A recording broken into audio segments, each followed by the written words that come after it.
जय श्री कृष्ण आप सभी को। कैसे हैं आप सब? जय श्री कृष्णा सर। जय श्री आवाज कृष्ण सर। सबको जय श्री आवाज आ रही है? कृष्ण। हाँ जी सर। चलिए, एक्सीलेंट। जैसा कि आपको पता है, आज हम महावास्तु की क्लास सीखने के लिए और साथ में 9 एसेंशियल कोर्सों को सीखने के लिए यहाँ पर फिर से जुड़े हैं। आप सब मुझे जानते हैं और आप सब मेरे फैमिली का पार्ट है। करेक्ट? जी जी। सर। जी। चलिए, कुछ बेसिक चीजें डिस्कस कर लेते हैं। पहले बताइए, कैसे रहे आपके इतने साल? मेरे बड़े मजे से रहे, बस अब पर्सनली रेट शुरू हुआ, उसकी दस्तक थोड़ी थोड़ी मिलनी शुरू हो गई है, बाकी सब अच्छा है। ओके, चलिए। देखिए, जैसा कि आपको पता है, बहुत टाइम बाद हम कनेक्ट हुए हैं तो फेमिलियर होने में टाइम लगेगा। हमारा जी। टीचिंग जो स्टाइल है वो बहुत ही अलग होने वाला है, क्योंकि हम बहुत डिटेल में पढ़ाएंगे। बहुत टाइम बाद स्टार्ट कर रहे हैं तो आपको पता है हम बहुत डिटेल में पढ़ाने वाले हैं। तो आप सबसे एक रिक्वेस्ट रहेगा, क्या क्या चीजें आपको जरूरत पड़ेगी जिसकी वजह से आप इस कोर्स को पूरी तरीके से कंप्लीट कर पाएंगे। करेक्ट? तो आप सब नोट करिए, फिर हम सबसे इंट्रोडक्शन लेंगे और बेसिक डिटेल एक बार डिस्कस कर लेते हैं। जी सर। देखिए, सबसे पहले आपको एक नोटबुक चाहिए। Red and green and black pen आपको रिक्वायर्ड रहेगा, क्योंकि आज हम कोई क्लास डिस्कस नहीं करने वाले, आज कोई टॉपिक डिस्कस नहीं होगा। आज आपका सिलेबस डिस्कस होने वाला है, और वो भी अपने आप में एक टॉपिक होगा। क्योंकि जब तक आपको ये नहीं समझ में आएगा कि आप क्या सीखने वाले हैं, तब तक गाड़ी आगे नहीं बढ़ पाएगी। क्लियर? जी सर।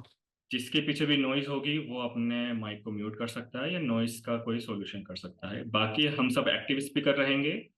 अगर हम मुझे लगेगा कि कहीं ना कहीं नॉइज हमें ज्यादा आ रहा है, तब हम सबको म्यूट करेंगे। क्लियर? जी सर। चलिए, अगर कोई डाउट होगा रिलेटेड टू क्लास तो हम बीच में एक बार क्वेरी ले लेंगे। चलिए, अब आपको ये कोर्स किस तरीके से करना है, सबसे पहले उसको समझना है। क्योंकि ये कंप्लीट महावास्तु कोर्स है, साथ में 9 एसेंशियल कोर्स में ऐड है, पर हमारा मेन जो टारगेट रहेगा वो कंप्लीट महावास्तु रहेगा। करेक्ट? क्योंकि ये महावास्तु टॉपिक अपने आप में इंडस्ट्री लेवल टॉपिक है, जो 0 से लेके 100, ए से लेके जेड आपको सब कुछ सिखाया जाएगा। ऐसा एक टॉपिक नहीं है जो हम महावास्तु में कवर नहीं करने वाले और आपको उस लेवल पे प्रोफेशनल नहीं बनाने वाले। इस कोर्स को करने के बाद आप खुद खुद को बोल सकते हैं कि आप वास्तु एक्सपर्ट है। किसी का मैप डिजाइन कर सकते हैं, इसके साथ साथ खुद का और किसी और की भी क्वेरी कर सकते हैं। क्लियर हुआ? जी। और ये कोर्स करना कैसे है, क्योंकि देखिए, वास्तु एक प्रैक्टिकल सब्जेक्ट होता है। ठीक है? अब हम और आप बहुत दूर बैठे हैं, तो हम और आप इस तरीके से स्टडी करें जिससे आपका कोर्स इस तरीके से हो कि आप उसको पूरा 100% निचोड़ निकाल सकें। करेक्ट? जी। अब आपको क्या क्या रिक्वायर्ड रहेगा? सबसे पहले notebook, 3 colour pen, red, black and blue. ठीक है? नोट्स आपको मेंटेन करने कंपलसरी रहेंगे। जो हम बोलेंगे, जो हम लिखाएंगे, जो हम दिखाएंगे, वो आपको मेंटेन करना है। पहला नियम। दूसरा, हम डेली 1 to 1.5 आवर क्लास ले सकते हैं, क्योंकि वास्तु टॉपिक कॉम्प्लिकेटेड होता है। कभी कभी समझने में दिक्कत आ सकती है। टॉपिक थोड़े टिपिकल हो सकते हैं, ताकि हम नहीं चाहते कि आप बहुत स्पीड में सीख कर बाद में सब भूल जाए। करेक्ट? हमारा कोर्स बड़ा हो सकता है, तो आप लोगों को कमर कसनी पड़ेगी। अगर 45 डेज में भी कवर नहीं हुआ तो हम 50 डेज तक लेंगे। अगर हम सही ढंग से चल पाए तो हो सकता है 45 डेज के अराउंड सारा कोर्स कंप्लीट हो जाएगा। ठीक है? अब सबसे पहला नियम, आपको डेली 8:06 पे इनरोल स्टार्ट करना है। उससे पहले इनरोल नहीं करना है। कभी कभी जूम का कुछ टेक्निकल एरर होता है, अगर आप पहले इनरोल कर देंगे तो कंप्लीट आपका एक्सेस उस दिन के लिए चला जाएगा। तो जब तक हम फाइनल मैसेज ना कर दे कि आप ज्वाइनिंग करिए, तब तक कोई भी अपने लिंक पर या आईडी पे क्लिक नहीं करेगा। क्लियर हुआ? जी। चलिए, जी। इसके बाद क्या क्या ध्यान रखना है। हमारी क्लासेस मंडे टू फ्राइडे रहने वाली है। सैटरडे और संडे हमारा ऑफ रहेगा। अब ऑफ क्यों रहेगा ये भी समझना है। देखिए, क्योंकि वास्तु का एक टॉपिक ऐसा आने वाला है आगे आने वाले टाइम पर, जब आपको उसका होमवर्क, उन चीजों को याद रखना, उस चीजों की क्वेरी करने में ही टाइम लग जाएगा। क्योंकि वास्तु ऐसा नहीं होने वाला है कि आपने याद करा और आपको याद हो गया। वास्तु आपको सीखना पड़ता है। राइट? आपकी लाइफ में डेली हैबिट में लाना पड़ता है। और एक तरीके से ये थ्योरी बेस होता है। वास्तु का मतलब यही होता है कि हम प्रैक्टिकल और थ्योरी को मिक्स कर देते हैं। तो जी। इसमें आपको टाइम बहुत लगेगा, इसलिए हम आपको टाइम भी देंगे। ठीक है? अब एक और चीज इंपॉर्टेंट चीज आपको याद रखनी है जो पूरे कोर्स में आपके काम आने वाली है, जिससे मैं आपका पूरा बेनिफिट कर पाऊँ। वास्तु और अंक ज्योतिष में डिफरेंट होता है। जैसे कि आप सबको पता है, हम अंक ज्योतिष कोर्स जब करते थे तब टू द पॉइंट उसी समय क्वेरी ले लेते थे, राइट। जितने क्वेश्चन आप कर सकते हैं आप करते थे, और जितना आंसर हम कर दे सकते हैं हम देते थे। ये आप सबको एक्सपीरियंस है, जी। करेक्ट। पर वास्तु में ऐसा नहीं होता है। वास्तु एक अलग फॉर्मेट का स्टडी पैटर्न है। तो हम क्वेरी को टू द पॉइंट नहीं ले सकते, क्योंकि आप सब बहुत ज्यादा होने वाले हैं और हमने जानबूझकर ज्यादा स्टूडेंट को नहीं इनरोल रखा। टॉप जो फर्स्ट हमसे रिक्वेस्ट हम जिन्होंने हमसे करी थी, हमने उन्हीं को इनरोल किया है, ताकि हम भी आप सबको ज्यादा स्टडी करा सके। तो जितने ज्यादा लोग उतनी क्वेरी, उतनी ज्यादा प्रॉब्लम, उतनी वीडियो ज्यादा बड़ी हो जाएगी, उतना ही आपको स्टडी करने में प्रॉब्लम आएगा, राइट। इसलिए वीडियो ड्यूरेशन 1 to 1.5 आवर रहेगा। क्वेरी कैसे की जाएगी उसको समझते हैं। देखिए, वास्तु की क्वेरी में 15 दिन तक तो आपकी कोई क्वेरी नहीं आने वाली। कारण बताते हैं आपको। क्योंकि वास्तु हम आपके घर को एनालिसिस अभी नहीं कर रहे हैं, हम आप ही को प्रोफेशनल बना रहे हैं, ठीक है। जब आप टू द पॉइंट सारे टॉपिक को स्टडी करने लग जाएंगे, तब आपको खुद समझ में आ जाएगा कि आखिर किस जोन में क्या क्या प्रॉब्लम्स हैं, उनका क्या क्या सॉल्यूशन हो सकता है, बेस्ट रेमेडी क्या है, क्या रेमेडी नहीं हो सकती, या हम क्या अल्टरनेटिव यूज कर सकते हैं, किन चीजों का सॉल्यूशन होता है, किन चीजों पे हमें ज्यादा ध्यान नहीं देना है। ये जी। बढ़ते बढ़ते आपको समझ में आएगा, ठीक है। तो क्वेरी कैसे लेनी है, फॉर एग्जाम्पल हमने मंडे टू फ्राइडे स्टडी करी है।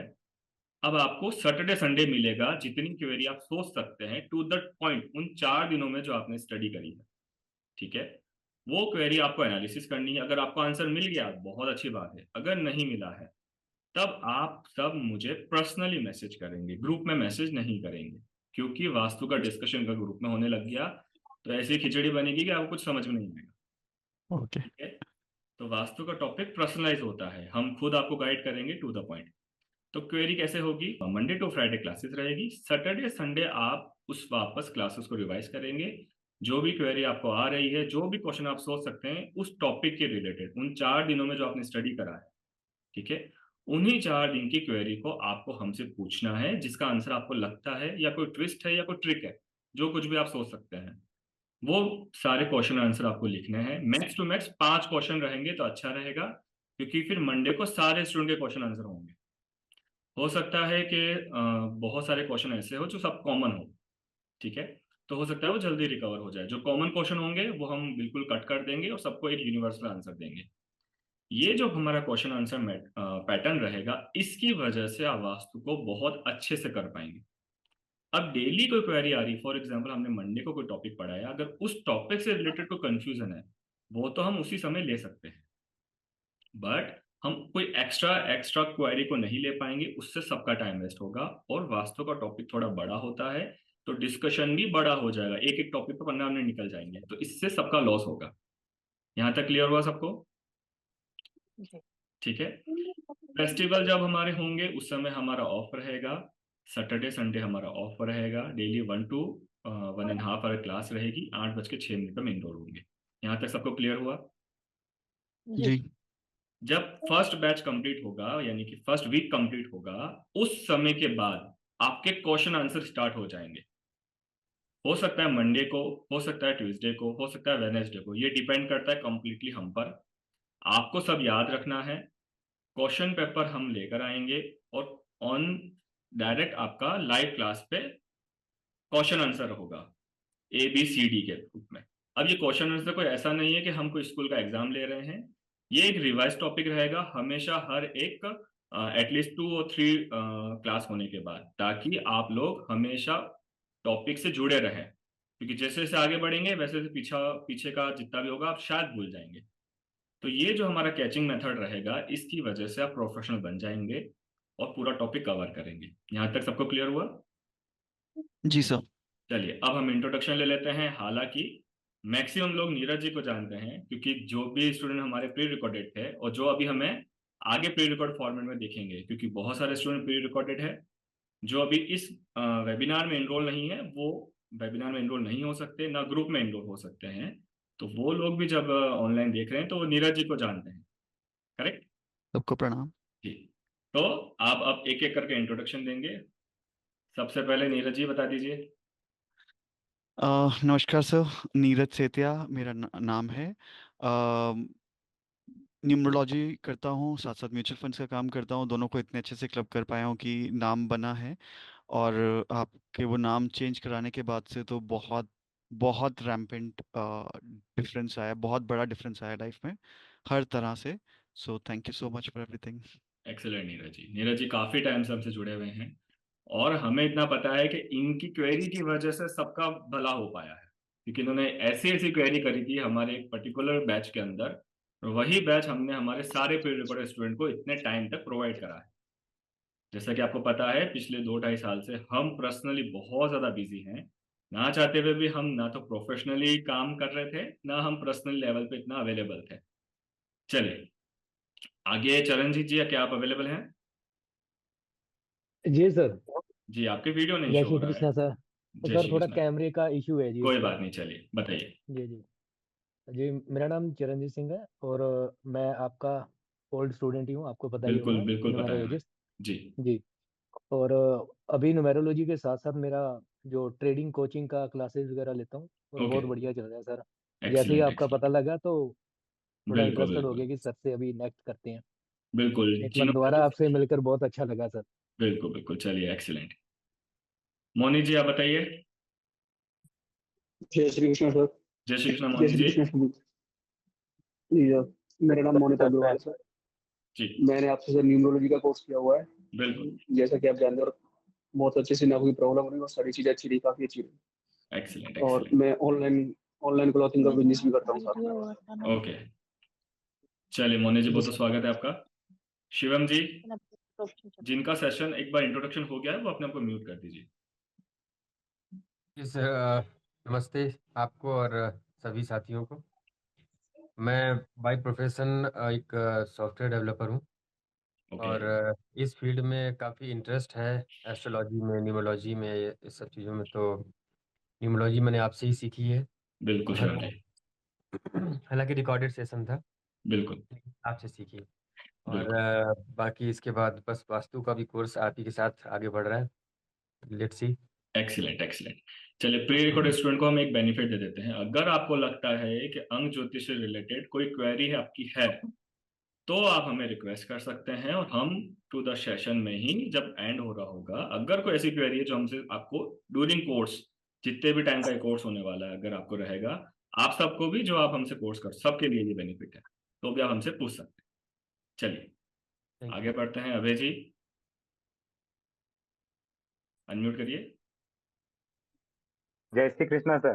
जय श्री कृष्ण अभय जी। आप सभी को भी जय श्री कृष्णा। मैं उदयपुर से ही हूँ, लकीली सर के साथ ही रहा हूँ। जी। और मैं रिटायर्ड पर्सन हूँ और न्यूमेरोलॉजी किया है मैंने सर से 22 में।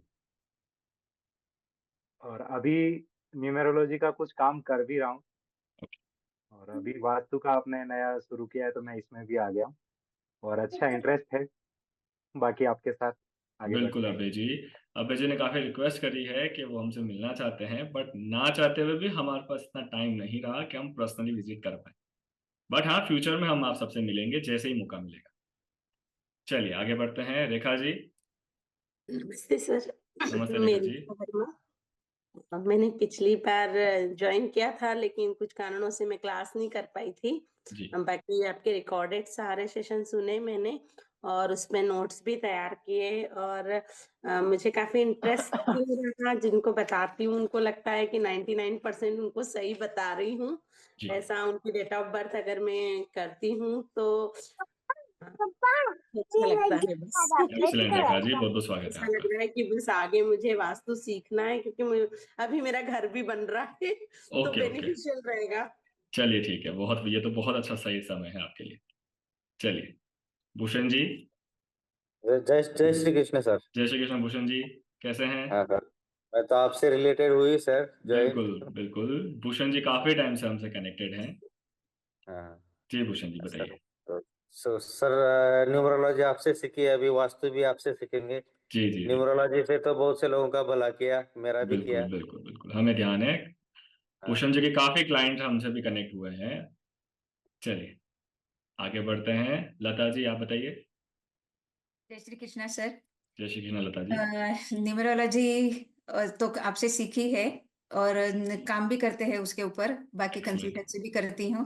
और Okay. साथ साथ मैंने बोला था आपको कि अगर वास्तु का कोर्स करेंगे तो सबसे पहला क्लाइंट मैं होंगी बिल्कुल आप। बिल्कुल बिल्कुल तो अभी एनरोल भी हुए हैं आपके साथ में बिल्कुल, हमें ध्यान है। कि फिर से वो यूनिवर्स ने हमें मौका दिया है सीखने का। बिल्कुल बिल्कुल, ये बहुत अच्छी बात है कि आप सब वापस कनेक्ट हुए हैं।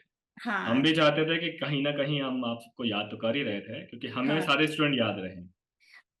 हम तो मतलब हमारे जो नीरज जी है वो तो बोलते हैं कि सर ने हमारा लाइफ बना दिया, मतलब एक करियर शुरू हो गया उससे। भगवान का आशीर्वाद है। देखिए, जो हमने सिखाया आपने सीखा और आगे उसको इम्प्लीमेंट किया। हाँ चलिए आगे बढ़ते हैं। हमारे यहाँ पे नाम दिखा रहा है योगिता नायर जी। अनम्यूट करिए। जय श्री कृष्ण सर। जय श्री कृष्ण योगिता जी। आवाज आ रही है सर? बिल्कुल आ रही है। हाँ हाँ हाँ, मैं योगिता ने, मैं पुणे से हूँ। हमारा रियल एस्टेट का बिजनेस है और यहाँ Okay. पे मेरे भैया हैं जी, तो Okay. उन्हीं आपसे वो पन्ना लिया था मेरे हस्बैंड के लिए, जी जी तो उससे बिल्कुल। काफी हमें अच्छा फायदा हुआ। ओके, और अभी वो एक्साइटमेंट है कि आपसे वास्तु सीखना है और नॉलेज गेन एक्सीलेंट करना है। एक्सीलेंट। आप रियल एस्टेट में हैं तो ये आपके लिए और बेनिफिट रहेगा। योगिता जी भूषण जी की सिस्टर हैं, करेक्ट? चलिए ठीक है, आगे बढ़ते हैं। नीलम जी। जय श्री कृष्ण सर। जय श्री कृष्ण नीलम आपसे जी। न्यूमरोलॉजी सीखी थी और नीरज जी। जी के थ्रू मेरी रिवीजन होती रहती है। ओके ओके, और बिल्कुल बिल्कुल। न्यूमरोलॉजी आपने बहुत अच्छे से सिखाई थी। आप जैसा टीचर आज तक हमें नहीं मिला है और बहुत आगे बहुत भी थैंक यू। लगता नहीं है कि मिलेगा। और जी। इसीलिए ये वास्तु का सेशन हम छोड़ना नहीं चाहते थे, इसलिए ओके हमने ओके, फिर से ज्वाइन की। जी जी। चलिए नीलम जी, बहुत बहुत स्वागत है आपका। थैंक यू आगे बढ़ते हैं। रेशमा जी। जी, जय श्री कृष्ण सर। जय श्री कृष्ण रेशमा जी, बताइए।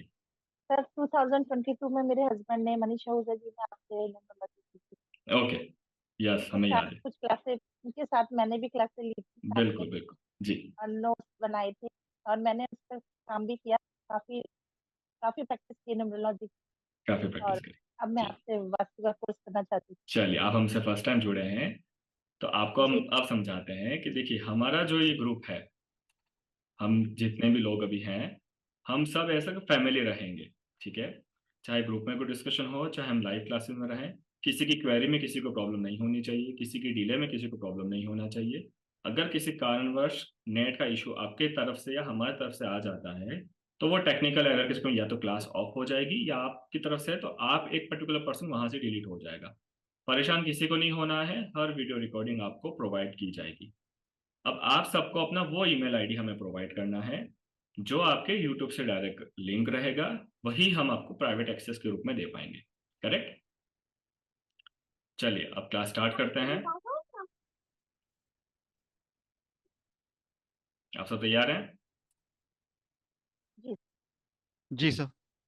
चलिए पहले हम सब भगवान का आशीर्वाद लेंगे ताकि इस नई जर्नी में हम हमारे गुरुओं की मदद से, हमारे भगवान की मदद से, जिन भी ईष्ट को हम जानते हैं मानते हैं, उनकी मदद से हम इस नई जर्नी को स्टार्ट करेंगे, क्योंकि ये जर्नी लंबी होगी और हम टू द पॉइंट सारी स्टडी करने वाले हैं। चलिए, जय श्री कृष्ण आप सभी को। जय जय श्री श्री कृष्णा सर। चलिए, आज हम कोई पर्टिकुलर स्टडी नहीं करने वाले, बट आज एक इंपॉर्टेंट टॉपिक डिस्कस होगा कि आखिर आप महावास्तु में सीखेंगे क्या, और आखिर महावास्तु का मतलब क्या होता है, ऐसे कौन से टॉपिक्स होते हैं, ऐसी क्या क्या चीजें हमें देखनी होती है। कि जब तक आपको एक बेस नहीं पता चलेगा, आप सब एक बार चेक कर लीजिए कहीं नॉइज तो नहीं है, अपने आप को म्यूट कर लीजिए। चलिए,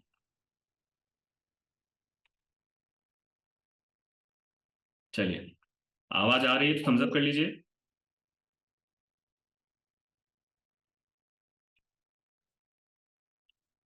चलिए, तो अब आप लोगों को समझना होगा कि वास्तु में जब हम किसी चीज की तरफ बढ़ते हैं या वास्तु जब हम सीखते हैं तो एक बहुत बड़े टॉपिक की तरफ हम बढ़ते हैं।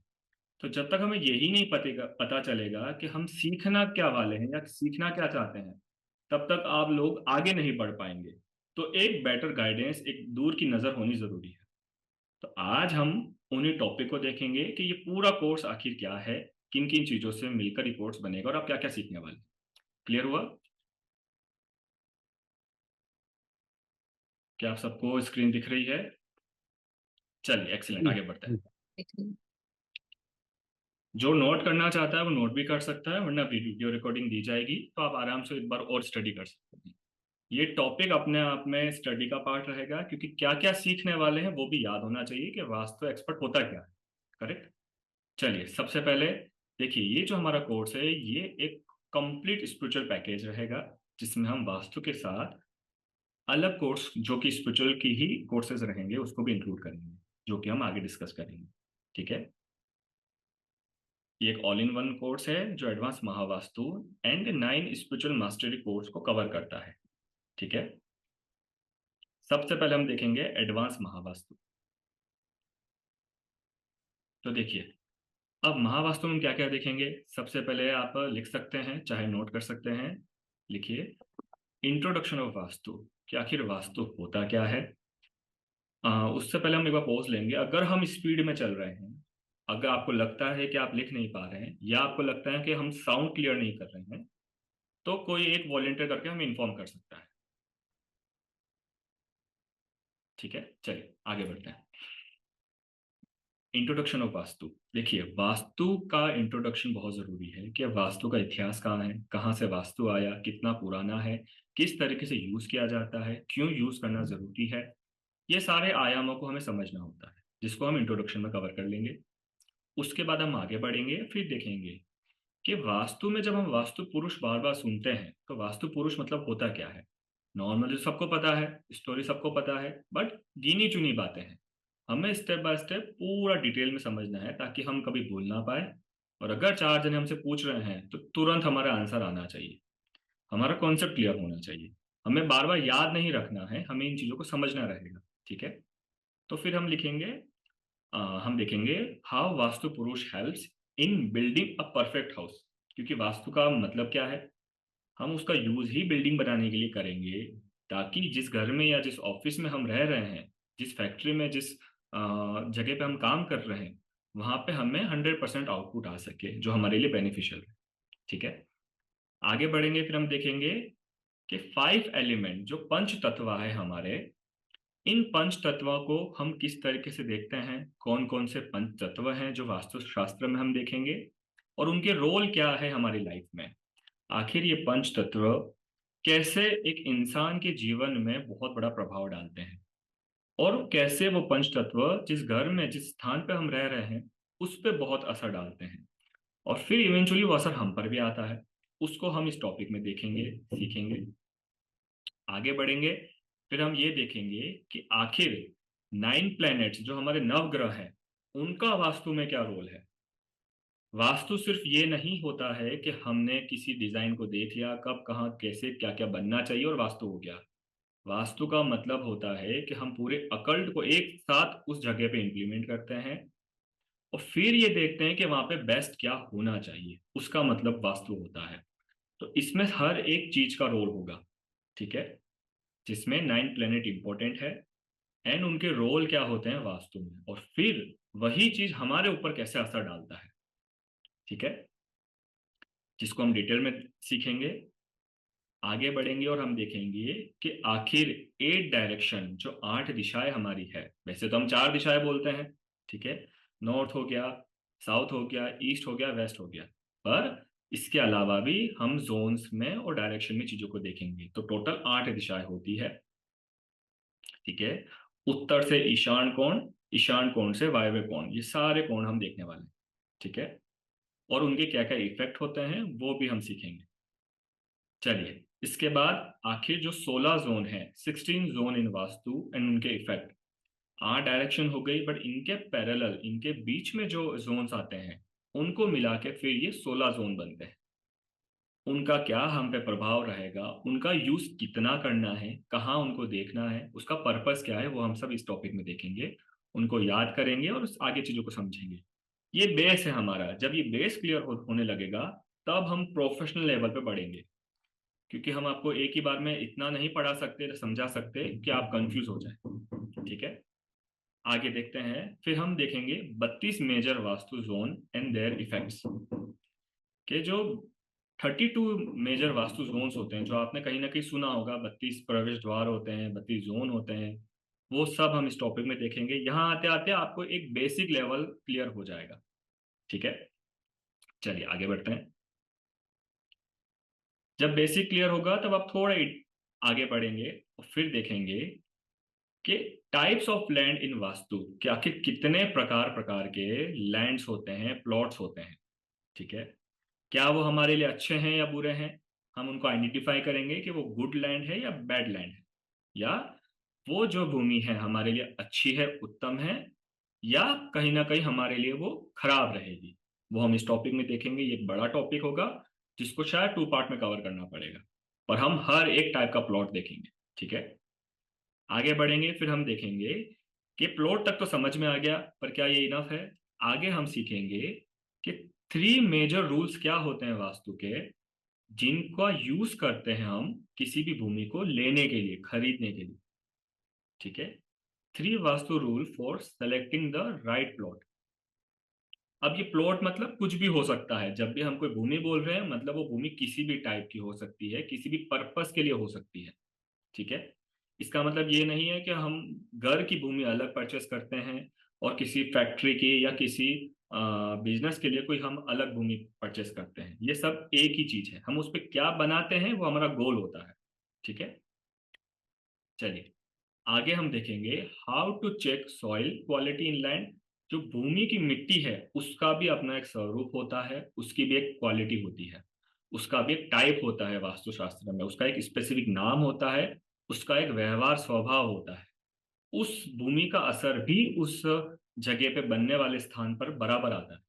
ठीक है, तो हम उसके इफेक्ट को भी देखेंगे कि वो पर्टिकुलर भूमि आपको अच्छा इफेक्ट देगी। उस भूमि पे अगर घर बनाया है तो इवेंचुअली बहुत अच्छा रिजल्ट आएगा, चाहे छोटा मोटा वास्तु दोष भी क्यों ना हो। और अगर भूमि का ही दोष है, मिट्टी का ही दोष है, असुरी भूमि है, खराब भूमि है, ठीक है, तो चाहे आप कितना अच्छा वास्तु बना रहे हैं, कहीं ना कहीं इफेक्ट आ जाता है। ठीक है, चलिए आगे देखेंगे। Idol plot size as per vastu. Main goal यही आता है, आज नहीं तो कल आप आपके लिए या अपने क्लाइंट्स के लिए एक अच्छा घर खरीदना चाहेंगे, बनाना चाहेंगे। ठीक है, अब वो आइडल साइज क्या होती है अकॉर्डिंग टू वास्तु, वो हमें इसमें सीखना रहेगा। अब वो लैंड हो सकता है या फ्लैट हो सकता है, बात एक ही रहेगी। कोई भी हम फ्लैट लेने जाते हैं तो उसमें भी हमें देखना होता है कि वो फ्लैट का जो डायमीटर है, उसका जो रेडियस है या उसका जो साइज है वो कैसा है। ठीक है, वो भी हम इस टॉपिक में डिटेल में सीखने वाले हैं। आगे जब हम यहाँ तक पहुंच जाएंगे तब हम थोड़ा आगे बढ़ेंगे और फिर हम थोड़ा प्रोफेशनलिज्म की तरफ बढ़ेंगे। फिर हमें ये समझना रहेगा, चलिए यहाँ तक तो हमें चीजें समझ में आ गई, बेसिक हमारे अच्छे क्लियर हो गए। फिर हम देखेंगे कि वास्तु की भूमि पूजा क्या होती है, वास्तु में भूमि पूजा का क्या रोल है। ठीक है, वास्तु मतलब सिर्फ ये नहीं है कि अब हमने वास्तु सीख लिया, सब कुछ हमें आ गया, अच्छी हमने जमीन खरीद ली। उस जमीन के ऊपर अगर कंस्ट्रक्शन कराना है तो बिफोर कंस्ट्रक्शन उस भूमि की हमें पूजा करनी पड़ती है, हमारी प्रकृति से हमें एक परमिशन लेनी होती है, उसकी एक प्रॉपर विधि होती है, एक प्रोसेस होता है, वो हम आपको सिखाएंगे। और आगे हम देखेंगे कि वस्कल पूजा क्या होती है। बेसिकली ये हमारा जो मेन डोर होता है उससे रिलेटेड प्रोसेस है, वो हम आपको इसमें जब ये टॉपिक आएगा तब डिटेल में बताएंगे। इसका मेथड हम सीखेंगे और राइट टाइम क्या होता है भूमि पूजा का, आखिर किस तरीके से प्रोसेस होता है। इसमें एक डाउट हम क्लियर कर देते हैं, भूमि पूजा हमें खुद नहीं करनी होती, हमें हमेशा हमारे आसपास हमारे लोकल जो एरिया में एक अच्छे पंडित जी हैं जो इसका प्रोसेस सालों से करते आए हैं, वही इसको प्रोसेस में कर सकते हैं।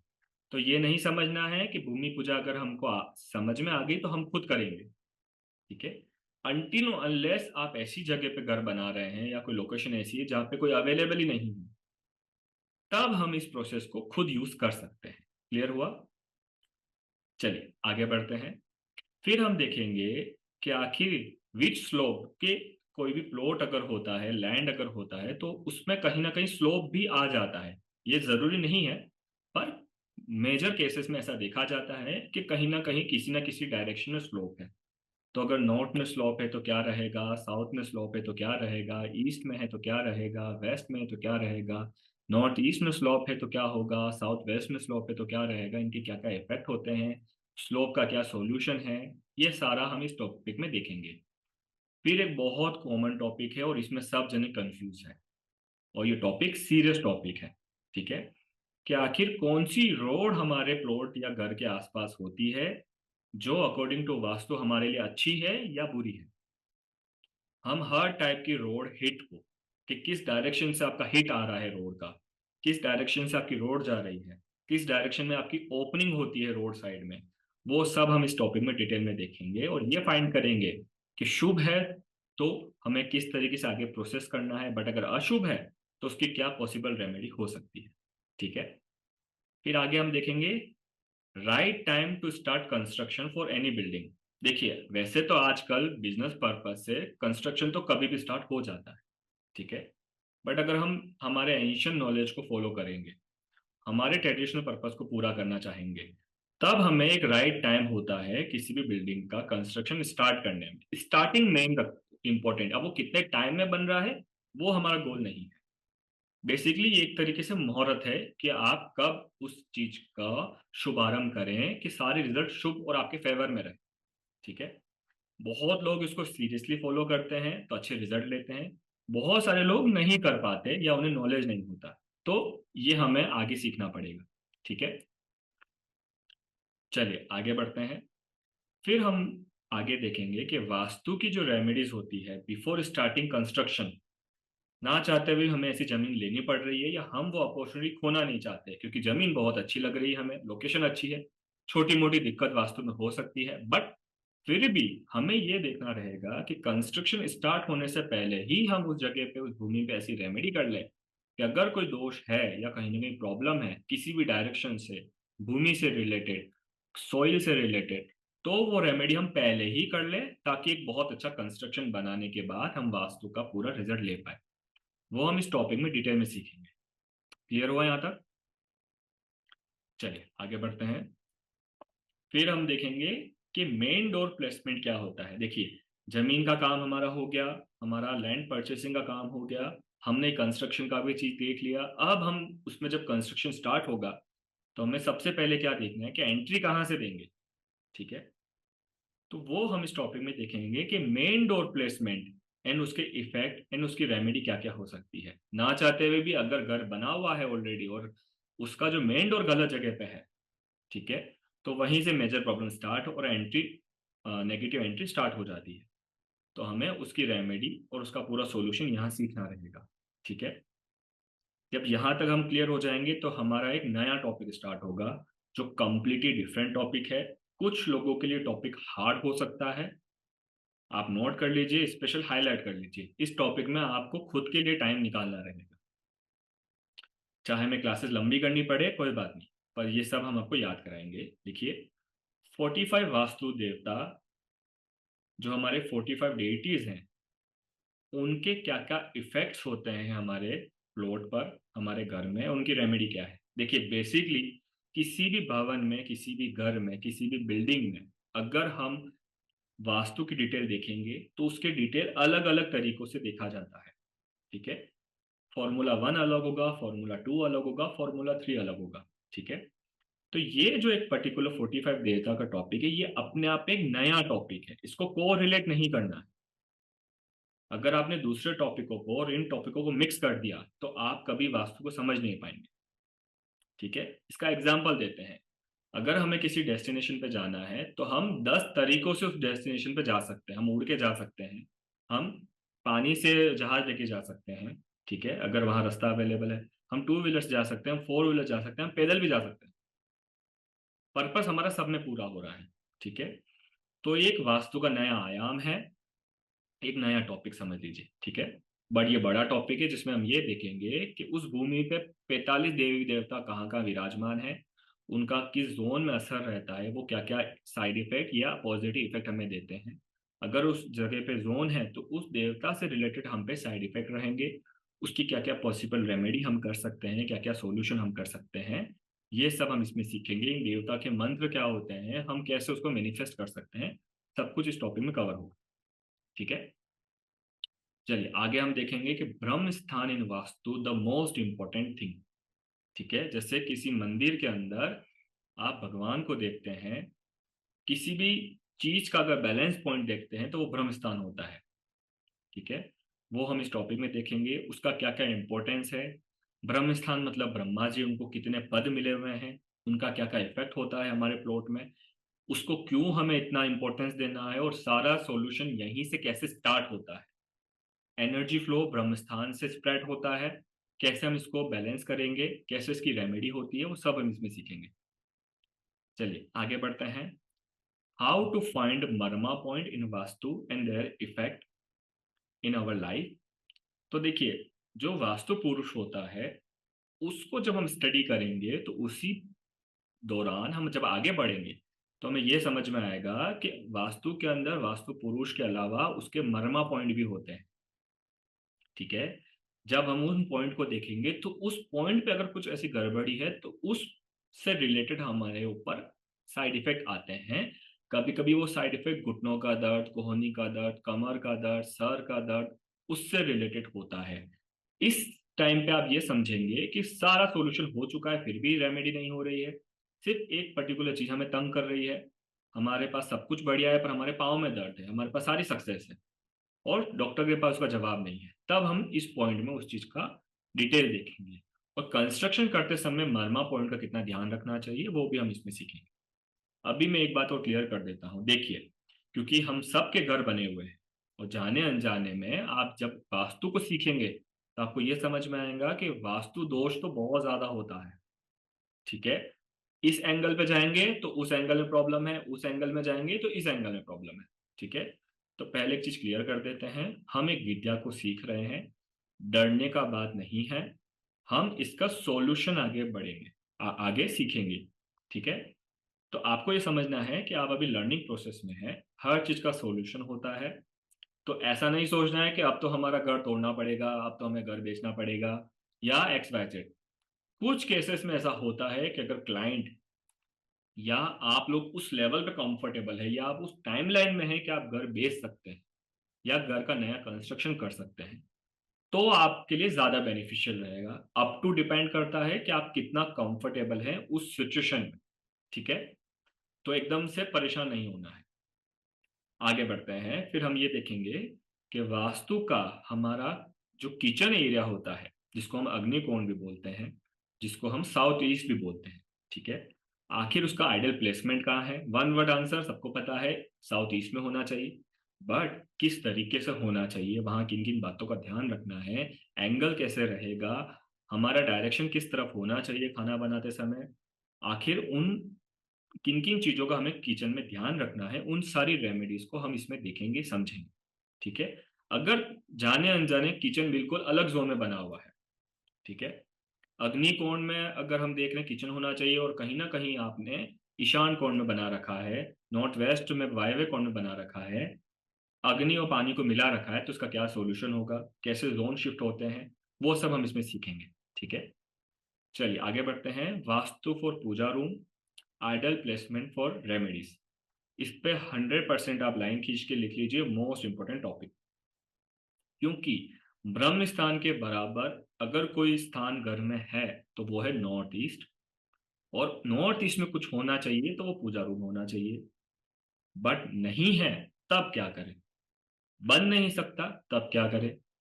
ठीक है, एरिया ही कटा हुआ है तब क्या करें।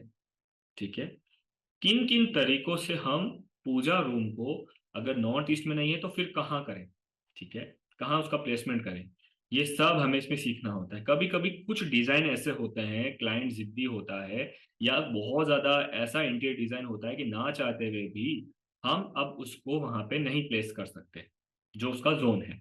ठीक है, कभी कभी हमने किसी फ्लैट को पहले परचेस कर रखा है जो ऑलरेडी बिल्ड है। ठीक है, इन सारी सूरत में हमें यह समझना रहेगा कि अब पॉसिबल रेमेडी क्या है। करेक्ट, चलिए आगे बढ़ते हैं। फिर हमको देखना रहेगा कि वास्तु के अंदर जो बेडरूम प्लेसमेंट होता है एज पर वास्तु, ठीक है, वो क्या होना चाहिए, किन डायरेक्शन में बेडरूम होने से हमें बेस्ट आराम मिलेगा, जिससे हम अच्छे हील हो पाएंगे। जितना अच्छा हम हील होंगे उतना अच्छा हम जीवन में काम कर पाएंगे। ये सब वास्तु से रिलेटेड है। किस तरफ उसका डायरेक्शन होना चाहिए, बेड किस तरीके से प्लेस होना चाहिए, बेड के आसपास किन बातों का ध्यान रखना है, वो सब हमें इसमें सीखना रहेगा। अगर प्रॉब्लम है तो उसकी रेमेडी क्या हो सकती है। ठीक है, चलिए आगे बढ़ते हैं। फिर हम देखेंगे कि टॉयलेट एंड बाथरूम, ठीक है, ये कॉमन भी हो सकता है जिसको हम लेट बाथ कहते हैं, ठीक है, ये सेपरेट भी हो सकता है। ठीक है, तो हमें इसको एक ही टॉपिक समझना है।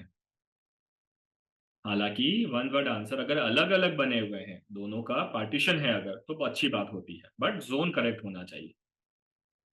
ठीक है, यानी अगर टॉयलेट है तो टॉयलेट के पर्पस के लिए यूज हो रहा है, बाथरूम है तो बाथरूम के लिए पर्पस यूज हो रहा है। बट अगर फैंसी हम आज के टाइम पे देखते हैं कि फैंसी बाथरूम हम देख रहे हैं या कन्वीनियंट देख रहे हैं, तो एक ही जोन में, एक ही डिजाइन में बना हुआ होता है। ठीक है, तो टॉयलेट एंड बाथरूम का करेक्ट जोन क्या होगा। 90% हम देखते हैं कि इसी जगह पे सब कंफ्यूजन है। ठीक है, और इसी को सबसे बड़ा दोष भी मान लिया जाता है, और ये सच बात भी है, बट ये आधा अधूरा सच है। सबसे पहला सच ये है, अगर बाथरूम नॉर्थ ईस्ट में है मतलब 100% प्रॉब्लम होगी, ये इसका पहला सच है। बाकी अगर कहीं और बना हुआ है तो उसका हम सॉल्यूशन अच्छे से कर सकते हैं। नॉर्थ ईस्ट का अगर बना हुआ बाथरूम है तो या तो वो कंस्ट्रक्शन टूटेगा या तो वो एरिया कट होगा। ठीक है, कट के साथ साथ उस पर अदर रेमेडीज भी इंप्लीमेंट करनी पड़ेगी। पहला नियम अभी हमको आपको बता देते हैं, नॉर्थ ईस्ट बाथरूम कट करना कंपलसरी। ठीक है, अब कट करने का प्रोसेस वास्तु रेमेडी स्ट्रिप के थ्रू होती है, जिसमें अलग अलग मटेरियल का यूज करते हैं। अगर क्लाइंट इतना अवेलेबल है अपने एरिया में, उस लेवल पे काम कर सकता है, तो वो पूरा एरिया ही हमें तोड़कर नया कंस्ट्रक्शन करना पड़ता है। ठीक है, चलिए आगे हम देखेंगे कि सेप्टिक टैंक हमारे घर में किस डायरेक्शन में होना चाहिए, क्योंकि ये भी एक नेगेटिव जोन है। सेप्टिक टैंक पाताल लोक में बनता है, वहां असुरी शक्ति होती है, जो हमारे भूतल से, जो हमारा धरातल है जिसमें हम रह रहे हैं, उससे नीचे रहता है। ठीक है, जिसमें हमारे घर का सारा वेस्ट मटेरियल जाता है और वो वहां स्टोर होता है।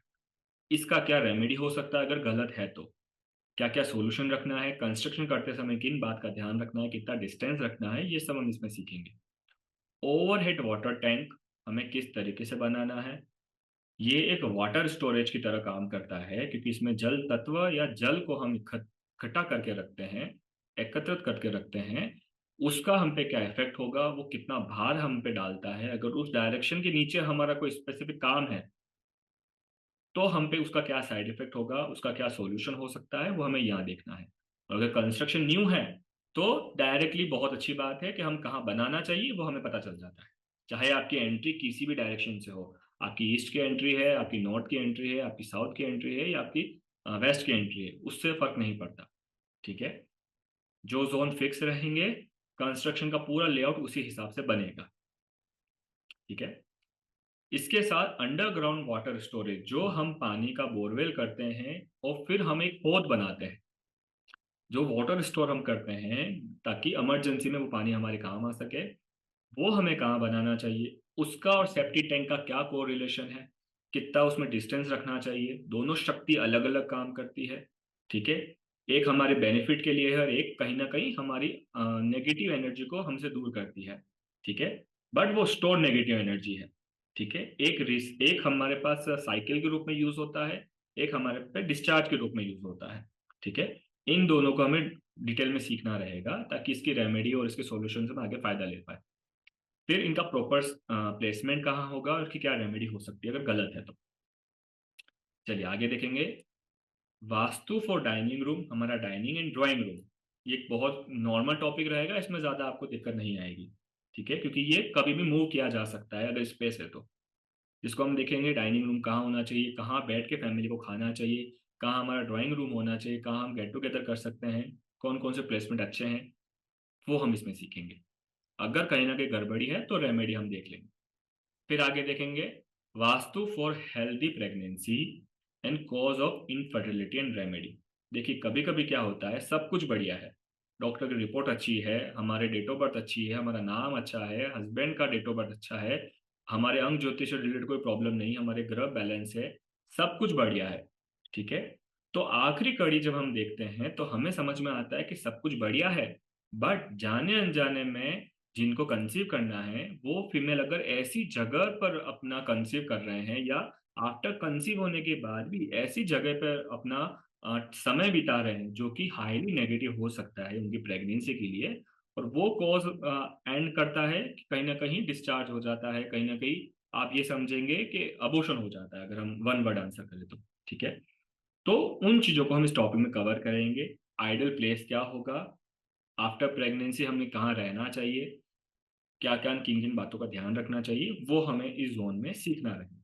ठीक है, चलिए फिर आगे हम देखेंगे सुपर नेचुरल और paranormal vastu problems and their remedies. देखिए अभी तक तो आपको पता है कि स्पिरिचुअल वर्ल्ड के अंदर बहुत सारी बातें होती है। ठीक है, स्पिरिचुअल वर्ल्ड अपने आप में बहुत बड़ा टॉपिक है।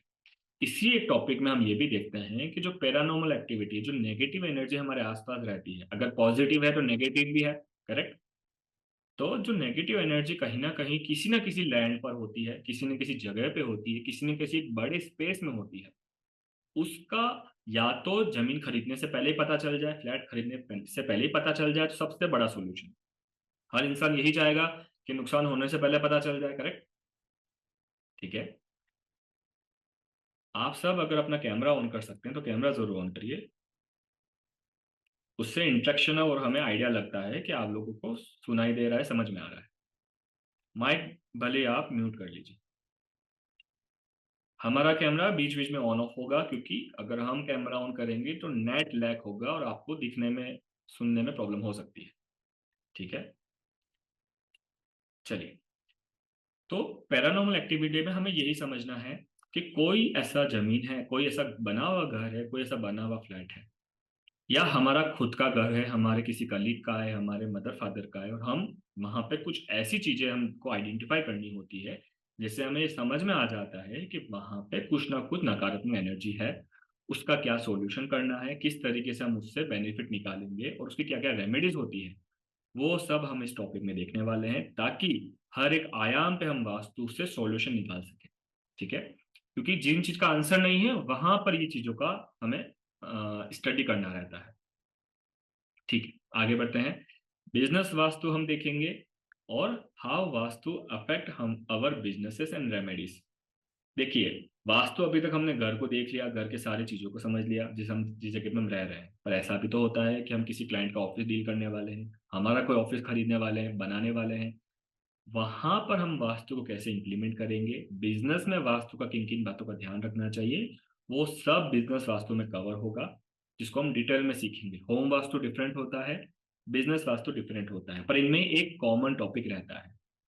अगर होम वास्तु आपको आ गया तो बिजनेस वास्तु आपके लिए बच्चों का खेल है, क्योंकि वास्तु इंप्लीमेंट और वास्तु नियम तो सेम है, डायरेक्शन सेम है, लेआउट सेम रहेगा, सारे इफेक्ट सेम रहेंगे, बस पर्पस अलग हो जाता है। ठीक है, तो एक तरीके से अगर आपको होम वास्तु कंप्लीट आ गया तो बिजनेस वास्तु आपके लिए बहुत इजी टॉपिक होगा। क्लियर हुआ? चलिए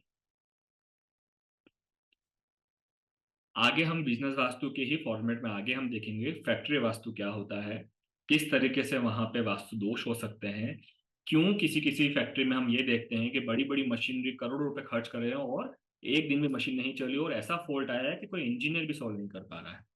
ठीक है, वहां पे आखिर ऐसा कौन सा दोष आ जाता है, किस जोन की वजह से प्रॉब्लम हो जाती है, वो सब हमें इस टॉपिक में कवर करना रहेगा। और अगर आप कोई नई फैक्ट्री डाल रहे हैं तो किन किन जगहों पे किन किन बातों का ध्यान रखना है, वो भी हम इसी टॉपिक में कवर करेंगे। ठीक है, ये टॉपिक सुनने में टफ लगता है पर बहुत सिंपल है। इसका एक कारण बता देते हैं, क्योंकि एक फैक्ट्री बहुत बड़ी एरिया में होती है, क्योंकि ये कॉम्पैक्ट नहीं होती, हमारे पास फ्रीडम ज्यादा होती है स्पेस की, वहां पे कोई ज्यादा वॉल नहीं स्ट्रक्चर होता, वहां पे चीजों को रखने का प्रॉब्लम होता है कि किस किस डायरेक्शन में क्या क्या होना चाहिए।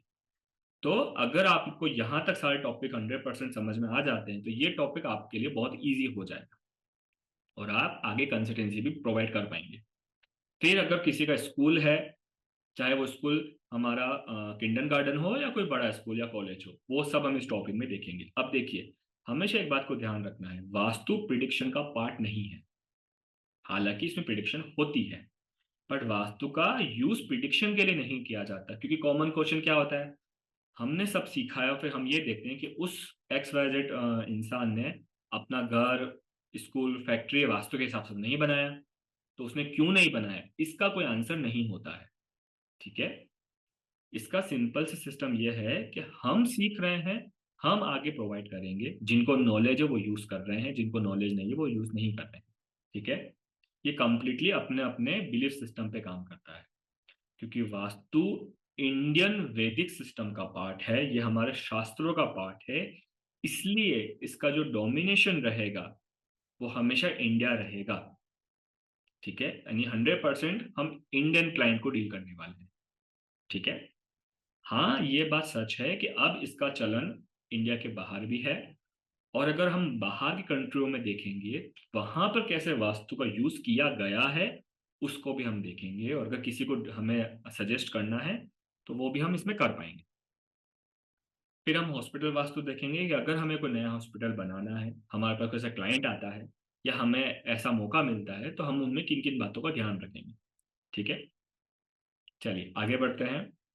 Vastu for rented house, rented house भी हो सकता है या कोई रेंटेड रूम भी हो सकता है। ठीक है, ये दोनों इसी टॉपिक में कवर होंगे, उसके क्या क्या इफेक्ट्स होते हैं और उसके क्या क्या सॉल्यूशन हो सकते हैं।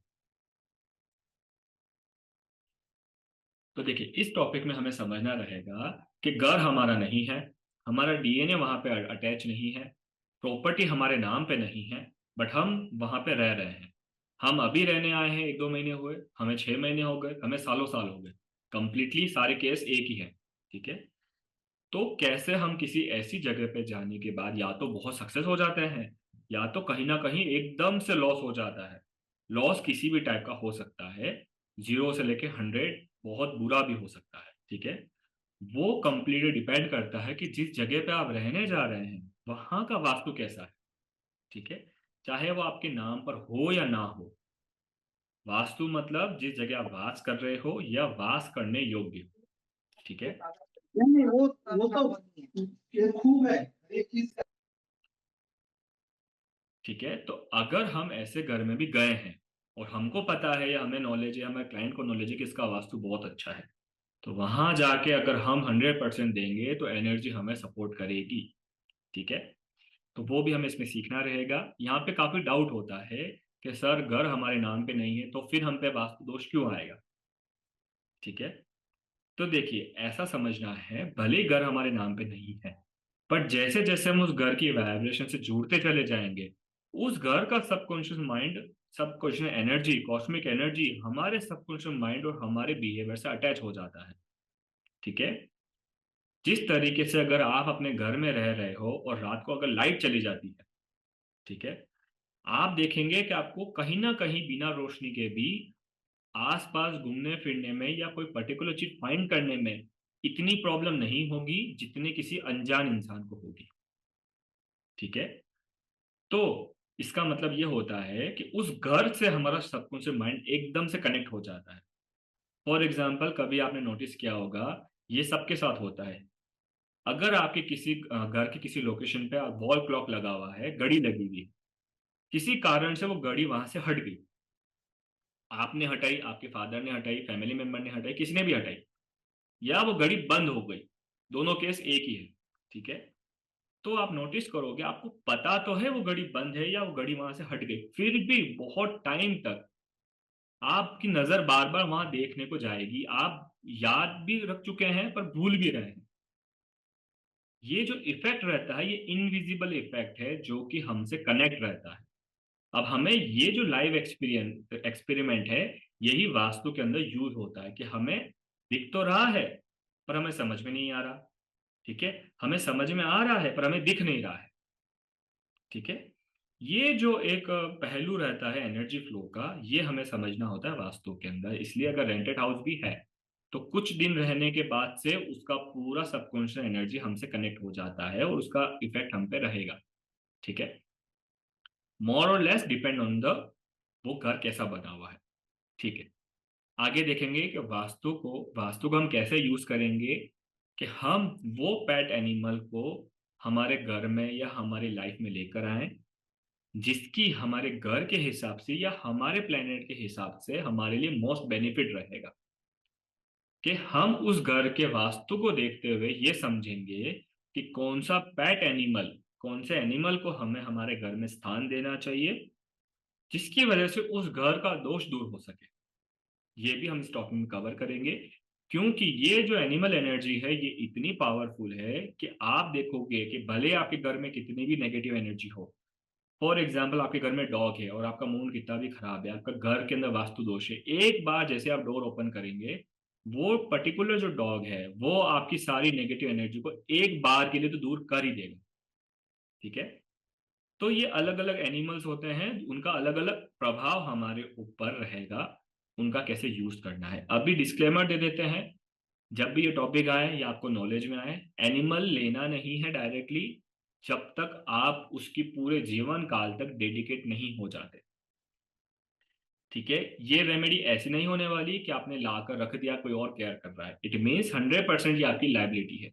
जैसे कि आपका स्मार्टफोन आप छोड़ नहीं सकते, ठीक है ना, उसी तरीके से ये एक एनर्जी है, क्योंकि हम एक जीव के साथ एक ऐसा तालमेल बिठाएंगे जिसकी हेल्प हमारे वास्तु दोष को दूर करती है। ठीक है, चलिए आगे देखते हैं। फिर हम देखेंगे कि रिलेशनशिप बिटवीन वास्तु का कलर और डायरेक्शन के साथ क्या क्या प्रभाव है, वास्तु का कलर के साथ क्या तालमेल है, किन किन डायरेक्शन के क्या क्या कलर्स होते हैं, उनका हमारे ऊपर क्या असर रहेगा, और ये किस किस डायरेक्शन से जुड़े हुए हैं। कभी कभी आप सुनते हैं ईस्ट में रेड कर लीजिए, नॉर्थ में ब्लू कर लीजिए, बट कितना करना है, क्यों करना है, किस जोन में करना है, कैसे देखना है, ये एक बहुत बड़ा टॉपिक है। ये सिर्फ बोलकर किसी पूरी दीवार को ईस्ट अगर मान रहे हैं और आप पूरे ईस्ट को रेड कर रहे हैं, ठीक है, साउथ ईस्ट मान रहे हैं उसको पूरा रेड कर रहे हैं, तो ये ऐसे नहीं किया जाता। होता क्या है, एक जोन का पावर अगर 80% है, अगर हमने उसका पावर बढ़ाना नहीं है और फिर भी हमने उस रेमेडी को यूज कर लिया, तो अगर हमने अग्नि के स्थान में और रेड कलर यूज कर लिया जबकि उसकी रिक्वायर्ड नहीं है, तो अग्नि इतनी ज्यादा हो जाएगी कि उस पूरे घर में मिसबैलेंस आ जाएगा। तो ये कलर रेमेडी पंच तत्व के साथ मिक्स होती है। यहाँ आते आते आप इसको अंडरस्टैंड कर लेंगे, क्योंकि थोड़ा टेक्निकल पार्ट है, इसमें हमें रेडियस देखना होता है, हमें इस पूरा कैलकुलेशन आना चाहिए, वो हमें डिटेल में देखना रहेगा। ठीक है, जब ये टॉपिक समझ में आ जाएगा तब इसी से आगे जब हम एक टॉपिक देखेंगे, जो टॉपिक बहुत बड़ा टॉपिक है, थोड़ा टेक्निकल टॉपिक है, कैलकुलेशन करने में दिक्कत आ सकती है, इसमें आप सबको प्रैक्टिकली होमवर्क करना रहेगा। ठीक है, होमवर्क क्या है, एक बार हम आइडिया दे देते हैं। आपके घर में या तो आप या जो ये काम कर सकता हो वो, या आपके पास ऑलरेडी अपने घर का मैप अवेलेबल है, यानी कि 3 केस हो सकते हैं। या तो आपके पास आपके घर का मैप अवेलेबल है, कुछ लोगों के पास अपना मैप अवेलेबल नहीं होता है, कुछ लोगों के पास अवेलेबल होता है। ठीक है, तो अगर मैप अवेलेबल नहीं है, किसी भी सूरत में आपके पास आपके घर का मैप ही नहीं है, तो अब ये आपकी 100% जिम्मेदारी बनती है कि अब आपको इंच टेप लेना है, नोटबुक लेना है, प्रॉपर नॉलेज के साथ आपको अपने पूरे घर को जमीन से लेके छत तक सारी दीवारें काउंट करनी है, सारा एरिया निकालना है, पूरा घर का मैप आपको खुद को बनाना पड़ेगा, क्योंकि ये आप ही का काम है। क्योंकि जब तक आप आपके एरिया को नहीं समझेंगे, आप खुद का केस स्टडी नहीं कर पाएंगे। और जिनके पास मैप अवेलेबल है, कॉन्ग्रेचुलेशन, आपका बहुत बड़ा टाइम बच चुका है। ठीक है, जब मैप अवेलेबल हो जाएगा तब हमें इस वाले टॉपिक में, जिसको हम बोल रहे हैं vastu bar chart and colour remedies, इसमें ये एक बड़ा टॉपिक है, इस पर अंडरलाइन भी कर सकते हैं। इसमें हमें हमारा जोनल लेंथ देखना होता है, एक बैलेंसिंग पॉइंट देखना होता है, एक हायर पॉइंट देखना होता है, एक लोअर पॉइंट देखना होता है, 3 पॉइंट हमें फाइंड करने होते हैं। उससे हमें आइडिया लगता है कि आखिर हमारे घर में कितना एरिया नॉर्थ ईस्ट है, कितना ईस्ट है, कितनी टाइल कवर हो रही है, कितना फीट नॉर्थ ईस्ट हमारे पास आ रहा है, कितना फीट ईस्ट है, कितना फीट वेस्ट है। प्लॉट का साइज बिल्कुल डिफरेंट हो सकता है, ठीक है। उस हिसाब से हमें इस टॉपिक में पता चलेगा कि वो जो डेटा हमारे पास आया है कैलकुलेशन के रूप में, उस कैलकुलेशन को हम रियल वर्ल्ड में कैसे काउंट करें। ये प्रैक्टिकल वर्क रहेगा, तो जब ये टॉपिक आएगा उससे पहले हम आपको ऐसे काम कराएंगे ताकि आप इस लेवल पे आते आते खुद प्रोफेशनल बन जाए। ठीक है, तो जब भी सैटरडे संडे आएगा यही काम आपको करना रहेगा। क्लियर है? चलिए, अगर किसी जोन में हमें दिख रही गड़बड़ी है तो फिर हम उसको कैसे इम्प्लीफाई करेंगे, उस जोन को कैसे पावरफुल करेंगे और कैसे बैलेंस पॉइंट तक आएंगे, वो हमें इस बार चार्ट टॉपिक में देखना रहेगा। ये एक फिजिकल टॉपिक रहेगा, यानी हम आपको खुद सिखाएंगे विथ फॉर्मूला। आगे हम देखते हैं वास्तु केस स्टडीज। यहाँ आते आते आपको बहुत सारी चीज समझ में आ जाएगी, आप खुद को प्रोफेशनल कह सकते हैं। ठीक है, यहाँ आते आते आपको समझ में आ जाएगा, जैसे ही केस स्टार्ट होंगे डिफरेंट डिफरेंट मैप को हम देखेंगे तब आपको समझ में आएगा कि किस मैप में क्या प्रॉब्लम है, उसमें हमें क्या क्या दिक्कत आ सकती है। ठीक है, किन किन बातों की संभावनाएं हैं, ये बात याद रखना है। वास्तु प्रिडिक्शन नहीं है, बट प्रिडिक्शन के लिए यूज किया जाता है। ठीक है, तो इसको हमें थोड़ा सा कॉम्प्लेक्स होकर समझना रहेगा। मतलब हम डायरेक्टली किसी को नहीं कह सकते कि आपको तो कैंसर होने वाला है, आप इसको इस बात से समझ लीजिए। ठीक है, हम संभावनाएं बोलते हैं क्योंकि हमें ना तो किसी को डराना है ना हमें अंधविश्वास फैलाना है। ठीक है, चलिए आगे बढ़ते हैं। How to design a vastu map layout for your client. यहाँ आते आपको ये समझ में आ जाएगा कि अब आप अपने क्लाइंट्स के लिए, जो भी रियल एस्टेट में है या इस इंडस्ट्री में काम करना चाहते हैं, क्योंकि वास्तु और रियल एस्टेट एक कॉम्बिनेशन की तरह काम करता है।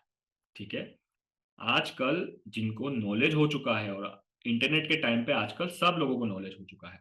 ठीक है, तो लोग चाहते हैं कि स्टार्टिंग ही अच्छी हो, तो आने वाले लाइफ में, आने वाले टाइम में करियर तो बहुत अच्छा है वास्तु का। ठीक है, कभी खत्म नहीं होगा। जब तक घर बनते रहेंगे, जब तक घर रहेंगे, तब तक वास्तु का अस्तित्व भी रहेगा। ठीक है, तो हमें यह समझना है, यहाँ आते आते आपको गाइड करना आ जाएगा किसी को भी किसी नए लेआउट में, कि कोई भी डायरेक्शन क्यों ना हो, किसी भी रोड की हिट क्यों ना हो, किसी भी तरह का प्लॉट क्यों ना हो, हम कैसे उसकी मैपिंग करेंगे, कैसे उसका सॉल्यूशन लाएंगे। यहाँ पे अभी एक नोट कर लीजिए, हम यहाँ पे सॉफ्टवेयर नहीं सीखेंगे। ठीक है, क्योंकि अगर मैं आपको यहाँ पे ऑटोकैड सॉफ्टवेयर सिखाने आया तो अभी 3-4 महीने आप भूल जाइए। और हम ये बताते हैं, सीखना भी बहुत मुश्किल रहता है, खासकर ऑनलाइन क्लासेस में। ठीक है, तो हमें ये समझना है ऑटोकैड की रिक्वायर्ड हमें नहीं है। अगर आप हमसे पूछेंगे सर क्या आप यूज करते हैं, जरूरत नहीं पड़ती। कारण बताते हैं, हमें एरिया चाहिए, कितने बाय कितने का प्लॉट है, हम उस एरिया को हमारे ही नोटबुक के ऊपर इम्प्लीफाई करके ये पता कर लेते हैं कि किस जोन में, कितने एरिया में, कितने फीट में क्या होना चाहिए। हमारी गाइडेंस आगे काम आती है जब कोई प्रोफेशनल ऑटोकैड जो ड्राइंग्स बनाते हैं वो इसको यूज करते हैं। तो हम कौन लोग हैं, हम कंसल्टेंसी प्रोवाइडर हैं। हमारी उतनी ही फीस रहती है, उतना ही सॉल्यूशन रहता है, उतनी ही विजिट रहती है, उतना ही हमारा काम है। हमें उस प्रोजेक्ट को हैंडल नहीं करना है, नहीं तो एक एक प्रोजेक्ट में आपके 9-9, 10-10 महीने जा सकते हैं। ठीक है, तो ये प्रोफेशनल टिप है, आगे आपको याद रखनी है। हाँ, अगर आगे आप इसी इंडस्ट्री में है, रियल एस्टेट में है, और आप पूरा एक रियल एस्टेट प्रोजेक्ट उठाते हैं, आपकी कंपनी है, और फिर आप मैप भी डिजाइन करते हैं, तो एक प्लस पॉइंट है, क्योंकि आपका एक एडिशनल एड ऑन हो रहा है, कंपल्सरी किसी के लिए नहीं है। ठीक है, चलिए फिर आगे बढ़ेंगे और ये देखेंगे how to check the right degree for your plot using Google Earth Pro. देखिए, आपका क्लाइंट जरूरी नहीं है कि आपके बगल में है या आपके सामने वाले घर में है। आपका क्लाइंट इस दुनिया के किसी भी कोने में हो सकता है। 99% हम इंडिया में देखेंगे तो इंडिया के किसी भी जगह, किसी भी स्टेट, किसी भी सिटी में आपका क्लाइंट हो सकता है। ठीक है, तो अगर क्लाइंट बहुत दूर है तो हमको कैसे आइडिया लगेगा कि वो किस डिग्री में उसका नॉर्थ है, कितना डिग्री उसका घर टिल्ट है, प्लॉट टिल्ट है। ठीक है, हम इस टॉपिक की मदद से क्लाइंट को भी अवेयर कर सकते हैं, एजुकेट कर सकते हैं। अगर किसी को बिल्कुल नॉलेज नहीं है तो हम अपने नॉलेज की मदद से गाइड कर सकते हैं, और फिर हम उससे एक ऐसा आउटपुट ले सकते हैं जिससे हमें ये आइडिया लग जाए कि जो डेटा उसने हमें दिया है वो परफेक्ट है। ठीक है, और हम खुद भी रिमोटली उसकी लोकेशन अगर उसने हमें कंफर्म दे दी है तो हम उस लोकेशन को गूगल अर्थ प्रो की मदद से देखकर ये पता कर पाएंगे कि उसका प्लॉट का कितना डिग्री टिल्ट है, कितना डिग्री घुमा हुआ है, किस डिग्री पे क्या है। क्लियर है? अब गूगल अर्थ प्रो हम जब यूज करेंगे तो इसका हम एक थोड़ा सा आइडिया दे देते हैं। ये एक डेस्कटॉप सॉफ्टवेयर है। जिनके पास भी लैपटॉप होगा या डेस्कटॉप होगा उनके लिए यूज कर पाना इजी होगा। जिनके पास डेस्कटॉप या लैपटॉप नहीं है, कोई बात नहीं, इस टॉपिक को याद करना है। जब भी मौका मिलेगा ये टॉपिक वापस देखकर आप सीख सकते हैं। बहुत इजी टॉपिक है। जब हम गाइड करेंगे 5 मिनट में किसी की भी डिग्री पता चल जाती है। ठीक है, अब डिग्री पता चल गई, उसके बाद क्या? उसके बाद हमें ये देखना होता है कि हाउ टू यूज वास्तु चक्र in your map and layout. अभी हमें सिर्फ ये आइडिया लगा है कि वो पर्टिकुलर जो लैंड है किस डिग्री में है। अब हमें उससे हमारे फिजिकल नोट्स, फिजिकल जो मैप हमारे पास है, लेआउट जो हमारे पास है, उस डिग्री को हमारे वास्तु चक्र से मैच करना होता है और ये आइडेंटिफाई करना होता है कि वो जो डिग्री है और ये जो वास्तु चक्र है इसको कैसे हम मेल करें कि हमें पूरा घर का डायरेक्शन पता चल जाए। बहुत सिंपल टॉपिक है, अगर आपको बहुत इजीली समझ में आ गया तो। क्लियर है? चलिए आगे बढ़ेंगे। फिर हमें थोड़ा एडवांस टॉपिक में जाना है और ये देखना होता है कि आखिर व्हाट इज जियोपैथिक स्ट्रेस। बहुत जगह इस टॉपिक के ऊपर हाहाकार मचा हुआ है। ठीक है, वास्तु के अंदर हमें जियोपैथिक स्ट्रेस देखना होता है। बेसिकली ये अर्थ से आई हुई ऐसी रेडियो फ्रिक्वेंसी होती है, ऐसी मैग्नेटिक फ्रिक्वेंसी होती है कि सब कुछ अच्छा होते हुए भी ये हमारे ऊपर अपना असर डाल देती है। उसको आइडेंटिफाई कैसे करना है, किन टूल की मदद से, किन मेथड की मदद से हम इसको फाइंड करते हैं। फाइंड हो गया, सिम्टम हमें मैच कर गए, हमें लग रहा है, हमें दिख गया, तो हम इसको कैसे रेमेडी करेंगे, कैसे इसका सॉल्यूशन लेके आएंगे, इसको हम डिटेल में इस टॉपिक में सीखने वाले हैं। ठीक है, चलिए आगे बढ़ते हैं। अब हम देखेंगे कि आप ऐसी कौन कौन सी हैबिट अपनी लाइफ में जाने अनजाने में ले लेते हैं सालों साल से, जिसकी वजह से घर में सब कुछ बढ़िया है पर फिर वास्तु दोष क्रिएट हो रहा है।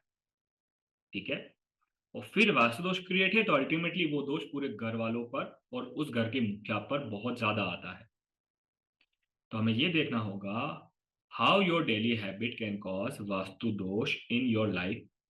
ठीक है, इसकी मदद से आप ये सीख पाएंगे कि आखिर हम में ऐसे क्या बदलाव हमें करने रहेंगे जिसकी मदद से हम 100% रिजल्ट ले पाए। ठीक है, हमारे ग्रह नक्षत्र में प्रॉब्लम नहीं है, डेट ऑफ बर्थ में प्रॉब्लम नहीं है, वास्तु में कोई ऐसा मेजर दोष नहीं है, फिर भी प्रॉब्लम आ रही है। ऐसा क्या हम कर रहे हैं वो हमें यहाँ समझना रहता है। छोटा टॉपिक है पर इंपॉर्टेंट टॉपिक है। फिर हमें देखना रहेगा हाउ हाउस या home applications can create vastu दोष एंड गिव नेगेटिव रिजल्ट। जो हमारे घर में गैजेट्स हैं, जो बहुत सारे इलेक्ट्रिक चीजें हम यूज करते हैं, जो हमारे घर के हर एक कोने में आज के टाइम पे तो सबके घर में होती है, क्योंकि उसके बिना हमारा डेली काम नहीं हो सकता। ठीक है, आखिर उनके द्वारा ऐसा कौन सा प्रॉब्लम वास्तु दोष क्रिएट होता है जिसकी वजह से फिर हमें नेगेटिव रिजल्ट आते हैं, वो हमें इसमें सीखना रहेगा। उसकी क्या रेमेडी हो सकती है, कैसे उस एप्लीकेशन को फाइंड करना है, उस गैजेट को फाइंड करना है, किन गैजेट में प्रॉब्लम है, किन में इलेक्ट्रिक मैग्नेटिक फील्ड ज्यादा है, किस टूल की वजह से आप मदद से आप वो फाइंड कर पाएंगे कौन सा डिवाइस अच्छा है, कौन सा डिवाइस खराब है। वो हम इस टॉपिक में सीखेंगे। ठीक है, फिर जब आप इस लेवल पे आ जाएंगे तब आप एक इंडस्ट्रियल लेवल कॉन्सेप्ट को समझ चुके हैं। और फिर आगे बढ़ते हुए आपको ये देखना रहेगा कि ऐसे कौन से एसेंशियल टूल्स होते हैं जो जिनकी जरूरत आपको पड़ेगी to become a vastu expert, and उनको यूज कैसे करना है, how to use them. Vastu के बहुत सारे टूल्स होते हैं। एक वास्तुकार को, एक वास्तु एक्सपर्ट को वास्तु का यूज करने के लिए भी, उसको चेक करने के लिए भी बहुत सारे टूल्स की जरूरत पड़ती है। उसकी लिस्ट हम आपको देंगे, आपको वो परचेस करना पड़ सकता है ताकि आप खुद अपनी जगह पे उसको यूज कर पाए। ठीक है, उन टूल की मदद से हम किसी भी मैप की स्टडी करेंगे, उसके अंदर अलग अलग चीजों को देख पाएंगे। मैप की जरूरत नहीं है, फिजिकल कहीं विजिट करने जा रहे हैं तो वहां पे हम उसको कैसे यूज करेंगे, कैसे उसका कॉन्फिडेंस हम गेन करेंगे कि हम राइट रीडिंग कर रहे हैं, वो सब हम इस टॉपिक में देखने वाले हैं। ठीक है, चलिए फिर हम देखेंगे डेल्टा पीरियड क्या होता है इन वास्तु और हाउ टू यूटिलाइज देम।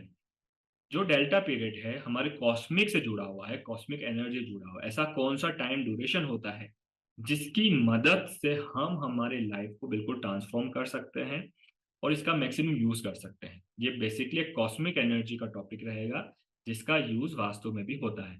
ठीक है, चलिए फिर हम देखेंगे which body organ are connected to which planets and their remedies. देखिए हर एक बॉडी ऑर्गन हमारे वास्तु के अंदर कहीं ना कहीं किसी ना किसी प्लेनेट से कनेक्टेड होता है और वही प्लेनेट कहीं ना कहीं हमारे वास्तु से कनेक्ट होता है। तो ये इंटरकनेक्टेड चेन है।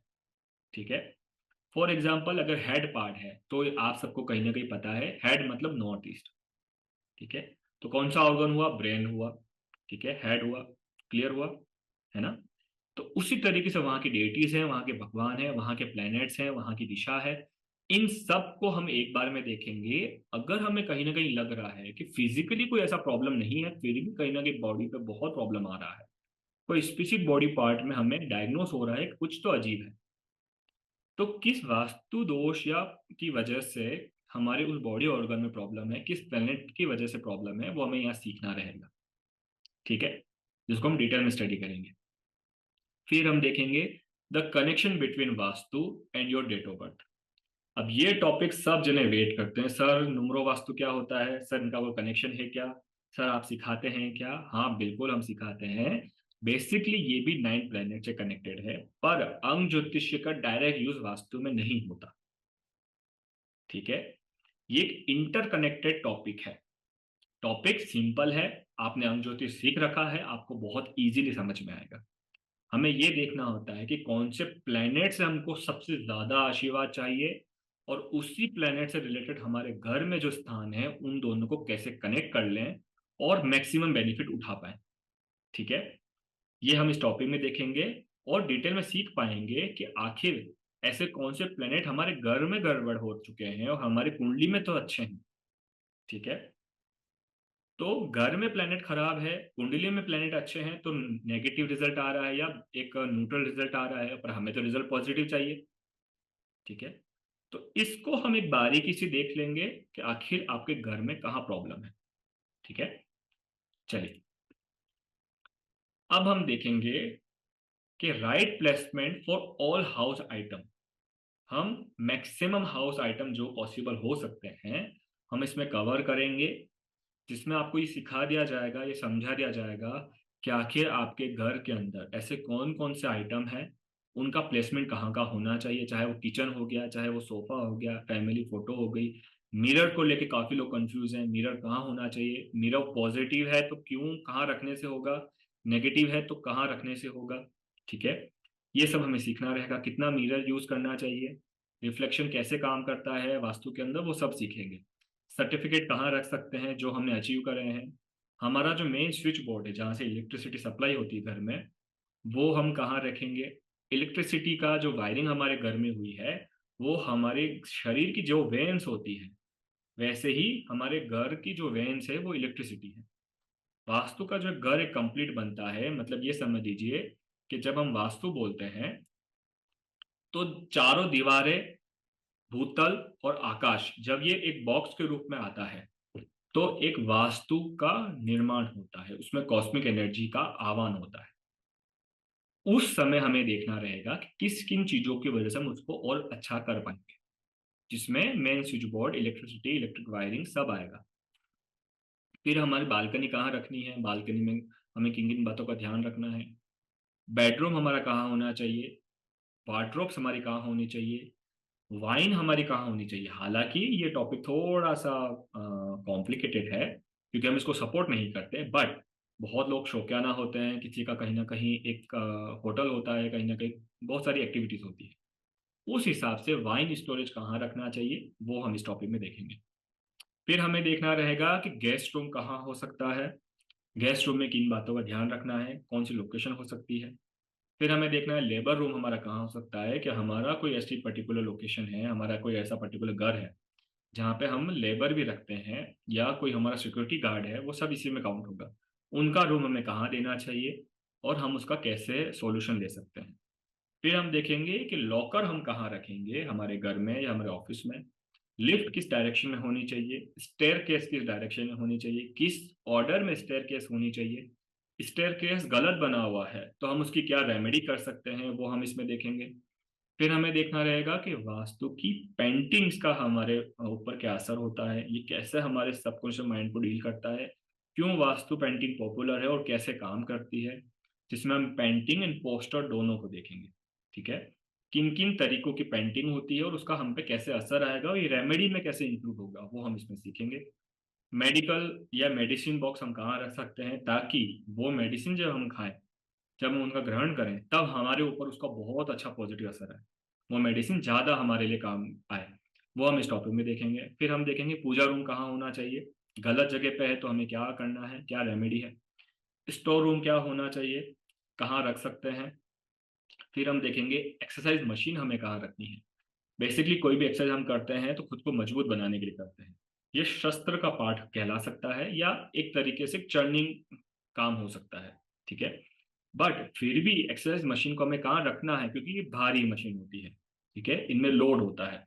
वास्तु के अंदर भार का बहुत बड़ा एक यूज होता है कि किस स्थान को भारी रखना है, किसको कम करना है, किसको नॉर्मल करना है, वो हमें समझना रहेगा।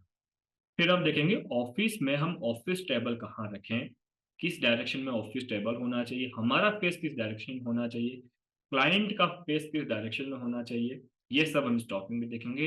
एंड मोर, क्योंकि यहाँ स्पेस की कमी है तो इसके अलावा बहुत सारे टॉपिक और इसके अंदर कवर होंगे। क्लियर है, चलिए आगे बढ़ते हैं। जब हमारा पूरा कोर्स कवर हो जाएगा तब हम वापस से एक बड़े टॉपिक को डील करेंगे, जिसमें हम आपको अब तक की और बहुत सारी अदर्स ऑल वास्तु रेमेडीज को और उनको कैसे यूज करना है, उनके क्या मेथड है, उनकी क्या टाइमिंग है, कैसे प्लेसमेंट करना है, किस डायरेक्शन में करना है, वो सब हम इसी टॉपिक में वापस से कवर करेंगे। ठीक है, यहाँ आते आते आप ये कंफर्म मान लीजिए कि आप एक प्रोफेशनल वास्तु एक्सपर्ट बन चुके हैं। ऐसा एक टॉपिक नहीं है जो हम इसमें कवर नहीं कर रहे हैं। ठीक है, क्योंकि ये टॉपिक्स हैं, इनके अंदर इनकी निश बहुत ज्यादा है, तो जो सब टॉपिक्स हैं वो भी इन्हीं के अंदर इंक्लूड रहेंगे। तो अगर कहीं ना कहीं लगता है कि कोई टॉपिक इंक्लूड नहीं है तो निश्चिंत रहना है, सारे टॉपिक इसमें इंक्लूड रहेंगे। क्लियर है यहाँ तक? चलिए, जब हमारा वास्तु कोर्स कंप्लीट हो जाएगा, क्योंकि ये कोर्स 9 स्पिरिचुअल कोर्स का बंडल है, तो हम जब ये वास्तु का कोर्स हमारा कवर हो जाएगा, उसके बाद हम एक नई जर्नी की तरफ बढ़ेंगे, जो कि बोनस के रूप में आपको इसी कोर्स में इंक्लूड रहेगा, जिसमें हम आगे सीखेंगे कि रेकी हीलिंग क्या होता है, उसका क्या प्रोसेस है, कितने लेवल्स होते हैं, आप कैसे हील कर पाएंगे, रेकी हीलिंग का क्या कॉन्सेप्ट है, कैसे आप रेकी हीलिंग कर पाएंगे, वो हम आपको इस टॉपिक में सिखाएंगे। ये भी एक बड़ा टॉपिक है, इसमें भी आपको टाइम लग सकता है। ठीक है, आगे बढ़ेंगे, जब ये टॉपिक हमारा कवर होगा तो हम मंत्रा हीलिंग की तरफ बढ़ेंगे कि किन किन मंत्रास का यूज हमें करना चाहिए, जिसकी वजह से हम हमारे मैनिफेस्टेशन को और इनर सोल को हील कर पाए, कैसे मंत्रों का उच्चारण होता है और वो हमारे ब्रेन फ्रिक्वेंसी को अल्टर करती है, वो हम इस टॉपिक में सीखेंगे। देखिए, मंत्रा तो बहुत ज्यादा है। ठीक है, इस टॉपिक में हम वही मंत्रा को इंक्लूड करेंगे जिनका यूज करना हमारे लिए इजी होगा और बेनिफिट ले पाना आसान होगा। ठीक है, ताकि हम कोर कॉन्सेप्ट समझ सके, ना कि हम एक ऐसी चीजें सीखे जिसका हम यूज ना कर पाए। ठीक है, तो इस कॉन्सेप्ट में, इस टॉपिक में हम उसको कवर करेंगे। आगे हम यंत्रा कोर्स करेंगे। सेम, यंत्रा मतलब हमारे भगवान। ठीक है, यंत्रा मतलब कोई आकृति नहीं होती है, यंत्र अपने आप में एक भगवान होते हैं। तो किन भगवान का क्या रिप्रेजेंटेशन होता है, कैसे उस यंत्र का हमें यूज करना चाहिए, वो हम इस टॉपिक में सीखेंगे। और डिटेल टॉपिक है यंत्र का क्या प्रोसेस होता है, किस तरीके से हम उसका प्लेसमेंट करें और फिर हम उसका यूज कर पाए, कैसे यंत्र की पूजा करनी है, कैसे यंत्र बनाने हैं या हमें परचेज करने हैं, वो हमें इस टॉपिक में सीखना रहेगा। जब अब यहाँ हमारा ये टॉपिक कवर हो जाएगा तब हम आगे बढ़ेंगे और ये सीखेंगे कि रुद्राक्ष का हमारे जीवन में क्या असर है, किन किन रुद्राक्ष का हमें यूज करना चाहिए। जैसा कि आपको पता है, रुद्राक्ष बहुत महंगे भी होते हैं, तो ये जरूरी नहीं है कि हमने आपको बताया तो आपको वो परचेस करने हैं। पहले आपको ये समझना है कि रुद्राक्ष का मतलब क्या होता है, हमारे लिए कौन सा रुद्राक्ष बना है, कैसे हम देवों के देव महादेव से डायरेक्टली आशीर्वाद ले सकते हैं, रुद्राक्ष को धारण करने की विधि क्या होती है, प्रोसेस क्या होता है, क्या टाइम होता है, वो सब हम इसमें सीखेंगे। कितने टाइप के रुद्राक्ष होते हैं वो हमें इसमें कवर करना रहेगा। आगे हम सिग्नल सिंबल देखेंगे कि ऐसे कौन से डिजाइन्स होते हैं, ऐसे कौन से स्पिरिचुअल सिंबल्स होते हैं, ऐसी कौन सी सीक्रेट लैंग्वेज है जिसकी आकृति की मदद से हमारे कॉस्मिक एनर्जी और हमारे सब कुछ माइंड से हम मैनिफेस्टेशन करते हैं। कौन सी एक स्पेसिफिक डिजायर के लिए कौन सा सिग्नल सिंबल है, किस पर्पस के लिए कौन सा सिग्नल सिंबल बना हुआ है, वो हमें डिटेल में सीखना रहेगा। ये टॉपिक सिंपल है पर कहीं ना कहीं आपको याद करना रहेगा। आगे हम देखेंगे स्विच वर्ड्स क्या होते हैं, ऐसे कौन सी कोडिंग है, ऐसे कौन से नंबर का जोड़ा रहता है जो हमारे स्विच वर्ड के अंदर इंक्लूड रहेगा और फिर उसको अल्टीमेटली हम मैनिफेस्टेशन के लिए यूज करेंगे। कैसे वो हमारे सबकॉन्शियस माइंड से टून रहेगा और फिर हम उस स्विच वर्ड का यूज हमारे किसी स्पेशल डिजायर के लिए कर सकते हैं या हमारे क्लाइंट को सजेस्ट कर सकते हैं, वो हम इस टॉपिक में सीखेंगे। जब ये टॉपिक कवर होगा तब हम देखेंगे कि पेंडुलम डाउजिंग क्या होती है, कितने टाइप की पेंडुलम डाउजिंग होती है, वास्तु एल रोड टेक्निक क्या है जिसमें हम कॉपर का वास्तु यंत्र यूज करेंगे जिसको हम एल रोड बोलते हैं, उसकी डाउजिंग की मदद से हम कैसे नेगेटिव पॉजिटिव जोन पता करते हैं, उसका क्या प्रोसेस होता है वो हम सीखेंगे। ठीक है, लास्ट हमारा टॉपिक रहेगा मनी मैनिफेस्टेशन कोर्स। देखिए, पैसा हम सबको कमाना है बट हम क्या बोलते हैं, पैसा तो मोह माया है। ठीक है, यहीं पे हमारी सबसे बड़ी गलती हो जाती है क्योंकि हम पैसे को आने से पहले ही उस एनर्जी को ब्लॉक करके बैठे हैं। तो अभी से एक नियम तो आपको बनाना है, पैसा कमाना है, पैसा मोह माया नहीं है। ठीक है, पूरी दुनिया इसी एनर्जी से कनेक्टेड है। अगर आज 0 रुपए हो जाए हमारे पास तो कल को हमें कितनी दिक्कत आएगी वो हमें ही पता है। तो पूरी इस इकोसिस्टम को चलाने की जो एनर्जी है वो मनी है। ठीक है, जिस इंसानी सभ्यता में हम रह रहे हैं, जिस समाज में हम रह रहे हैं, मनी अपने आप में बिग रोल अदा करता है। ठीक है, तो हमें आज से खुद को एक बात बोल लेनी है, पैसा हमें कमाना है, बहुत कमाना है, पैसा मोह माया नहीं है, पैसा जरूरी है और पैसा 2 नंबर का नहीं कमाना है। ठीक है, ऐसा ना हो कि सर ने तो बोला है बस आज से हम गैंगस्टर है और बस बैंक में डाका डाला है। ठीक है, ये नहीं करना है। इस कॉन्सेप्ट को ये समझना है। ये टॉपिक आते आते हम आपको ऐसी टेक्निक बताएंगे, ऐसी एनर्जी से रूबरू कराएंगे, ऐसा आपका सोचने का तरीका बनाएंगे जिससे आप मनी के बारे में अपनी थिंकिंग चेंज कर पाए। ठीक है, और आने वाली जनरेशन को ये समझा पाए कि पैसा क्यों जरूरी है। आप नोटिस करेंगे कि जो एक गरीब इंसान होता है ना चाहते हुए भी हमेशा यही बोलेगा कि पैसा तो मोह माया है, पैसा में कुछ नहीं रखा है। ठीक है, एक्स वाई जेड। और एक जो अमीर इंसान होता है या एक रिच फैमिली होती है वो बचपन से अपने बच्चों को ये सिखाते हैं कि money is the most important की। तो वो बचपन से उसी मैनिफेस्टेशन में होते हैं, उनका माइंड सेट वैसा होता है और वो उसी एनर्जी को फ्लो करते हैं। सक्सेस रेट ऊपर नीचे हो सकती है बट एक प्लेटफॉर्म तैयार करना जरूरी है। ठीक है, तो वो प्लेटफॉर्म आपके माइंड में जब हम तैयार करेंगे ताकि आप इस एनर्जी की तरफ भाग सके और अपनी लाइफ में सक्सेस हो सके। यहाँ आते आते आप एक स्पिरिचुअल मास्टर बन जाएंगे और ये कोर्स जो हमारा 9 कोर्स का बंडल है आपका कवर हो जाएगा। क्लियर है आप सबको? चलिए, हमारा ये जो इंट्रोडक्शन टॉपिक है कोर्स से रिलेटेड वो आज कवर होता है। अब आपका कोई डाउट है तो आप हमसे पूछ सकते हैं या ऐसे कोई जनरल डिस्कशन कर सकते हैं।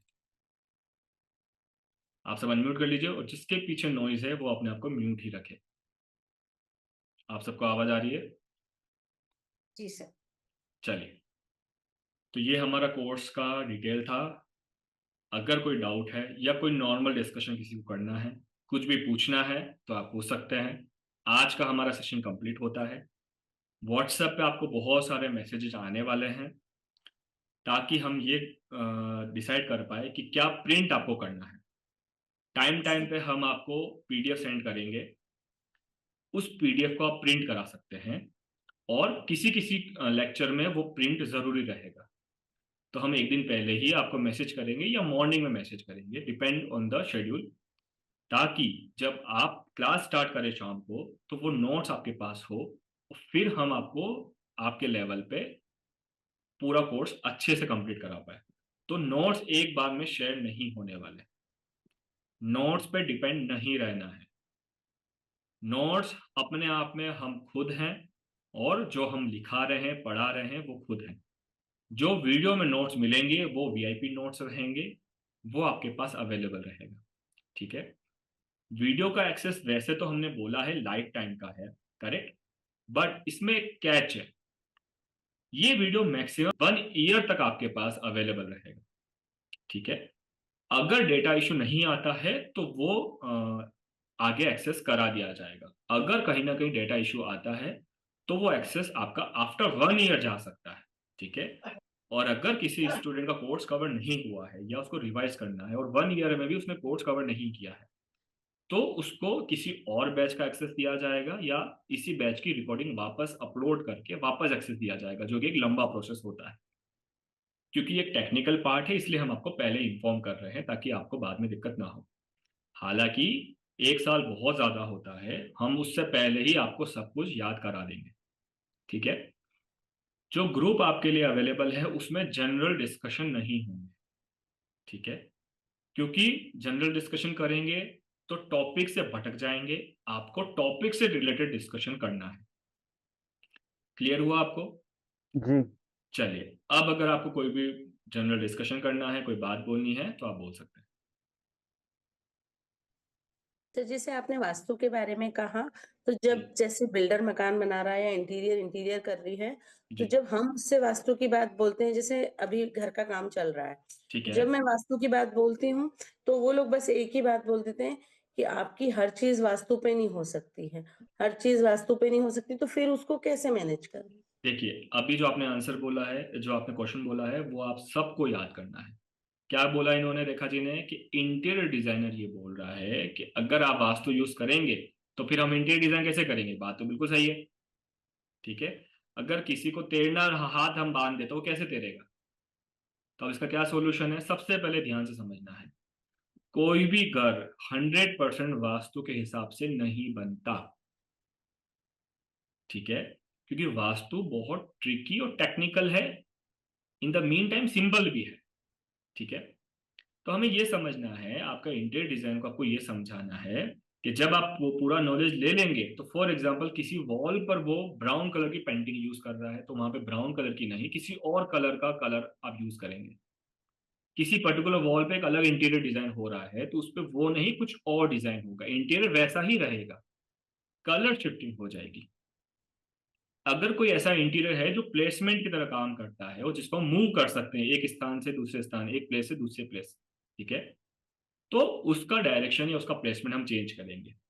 वास्तु की सबसे बड़ी रेमेडी होती है कंस्ट्रक्शन लेआउट डिजाइन। ठीक है, अगर वो प्रॉपर बन चुका है तो उसके बाद घर का इंटीरियर तो हम कभी भी चेंज कर सकते हैं। कंस्ट्रक्शन लेआउट डिजाइन का मीनिंग मतलब नॉर्थ मतलब ईस्ट? आपकी जो वॉल बन चुकी है, जो घर बन चुका है, एक रूम एक जगह बन चुका है, अब आप अपना रूम तो नहीं तोड़ सकते, पूरी छत नीचे आ जाएगी। ठीक है, तो सबसे पहला गोल समझना है, हम यहाँ पे कंफ्यूज हो जाएंगे। वास्तु और इंटीरियर डिजाइन जुड़े हुए हैं, पर ये कलर रेमेडी के पार्ट में जुड़े हुए हैं। ठीक है, हम ये नहीं समझेंगे कि इंटीरियर डिजाइन की वजह से हमारे घर में पूरा वास्तु दोष आने वाला है, क्योंकि इंटीरियर डिजाइन का वापस से यूज किया जाता है वास्तु की रेमेडी करने में। कभी हम बोलेंगे आपको आगे कि इस वॉल को इस कलर का कर लीजिए, तो वहां पे आप पूछेंगे सर प्लेन कलर करना है, उसको डिजाइनिंग बनाना है, वहां पे क्या करना चाहिए, राइट। वहां पे इंटीरियर यूज आता है। अगर किसी कारणवश वो जोन बहुत पॉजिटिव है और इंटीरियर डिजाइन की वजह से वो जगह बहुत नेगेटिव हो रही है, तो वो चीज हटानी भी पड़ती है। ठीक है, तो इससे हमें डरना नहीं है, कंफ्यूज नहीं होना है। चलिए, और कोई कॉमन डाउट किसी का? कोर्स बहुत वास्ट है, थोड़ा सा ऑब्वियसली कॉन्फिडेंस है आप पे, जी, बट एक न्यूमरोलॉजी के हिसाब से मतलब आई थिंक ये बहुत ज़्यादा वास्ट है उस कंपैरिजन में। बिल्कुल। तो बस थोड़ा सा वो आ रहा है मन में कि कैसे होगा, बाकी कैसे सब होगा, possible। चलिए। सबसे पहले जैसा कि हमने कोर्स स्टार्ट किया था, हमारा पहला कमिटमेंट ये है, क्योंकि अब हम लाइव हैं, ना तो हम प्री रिकॉर्डेड है, ना आप हमसे ऑनलाइन कॉल पे कनेक्टेड है, ना व्हाट्सएप पे है, आप डायरेक्ट लाइव कनेक्टेड है। ठीक है, क्योंकि जब हम स्टडी कराएंगे तो बिल्कुल आप ये समझ लीजिए कि राई का पहाड़ करने वाले हैं। अगर देसी लैंग्वेज में बताया है तो बाल की खाल निकालने वाले हैं। ठीक है, एक ऐसा टॉपिक नहीं होगा चाहे हमें टाइम लग जाए। ठीक है, वास्तु का टॉपिक बड़ा है, हमको पता है, और हमने कंप्लीट वास्तु लिया है, जी ठीक है। तो अगर आपको कहीं ना कहीं लगेगा कि हम जल्दी भाग रहे हैं, प्रीवियस टॉपिक कवर नहीं हुआ है, डाउट रह गया है, तो म्यूचुअल जो पूरा ग्रुप डिस्कस करेगा उसके हिसाब से हम चलेंगे। हम आप लोगों को जल्दबाजी नहीं कराने वाले। जब तक आपका कोर्स कवर नहीं हो जाता, आपको याद नहीं हो जाता, आप अपने लेवल पे मैपिंग नहीं करना सीख लेते, तब तक आप लोगों को भागना नहीं है। ना हम भागने वाले, ना आप भागने वाले, चाहे एक टॉपिक को हम 3 बार पढ़ा लें, ठीक है। तो कोर्स तो हम कवर करा लेंगे, बट मेक श्योर करना है कि आपको इनरोल रहना है। अगर किसी कारणवश किसी दिन आप नहीं आ पाए, तो ये मेक श्योर करना है कि हमें इन्फॉर्म करना है पहला तो, कि कितने मेंबर आ रहे हैं। अगर मेंबर ज्यादा इनरोल नहीं हो रहे हैं, तो ना चाहते हुए भी उस दिन हमें ऑफ करना पड़ेगा, ठीक है। जी सर। क्योंकि हमने लिमिटेड स्टूडेंट को एक्सेस दिया है। जिन्होंने सबसे पहले मैसेज किया था, हमारा टारगेट पहले 10 था, ठीक है। क्योंकि वास्तु की क्वेरी बहुत ज्यादा हो जाएगी और हमें आप सबसे क्वेश्चन आंसर करने पड़ेंगे।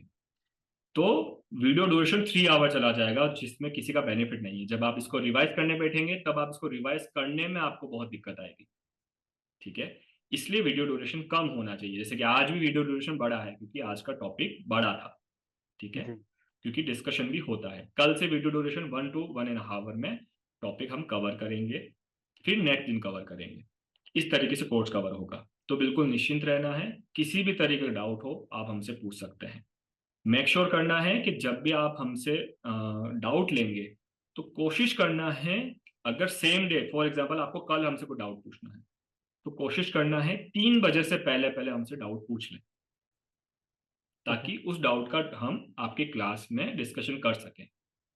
क्योंकि हमारा शेड्यूल भी बहुत टाइट रहता है, ना चाहते हुए आपकी क्वेरी हम नहीं ले पाएंगे। अगर आप टाइम पे रहेंगे, तो हमारा आंसर आपको टाइम पे मिल पाएगा। जी सर। क्लियर है आपको यहाँ तक? बाकी अगर कोई भी 100%। आपको अगर दिक्कत आएगी, तो हम आगे उसको फॉलो अप करते रहेंगे। ठीक है। चलिए, आज के लिए इतना ही। जय श्री कृष्ण आप सभी को। जय श्री जय श्री कृष्ण सर। कृष्ण सर।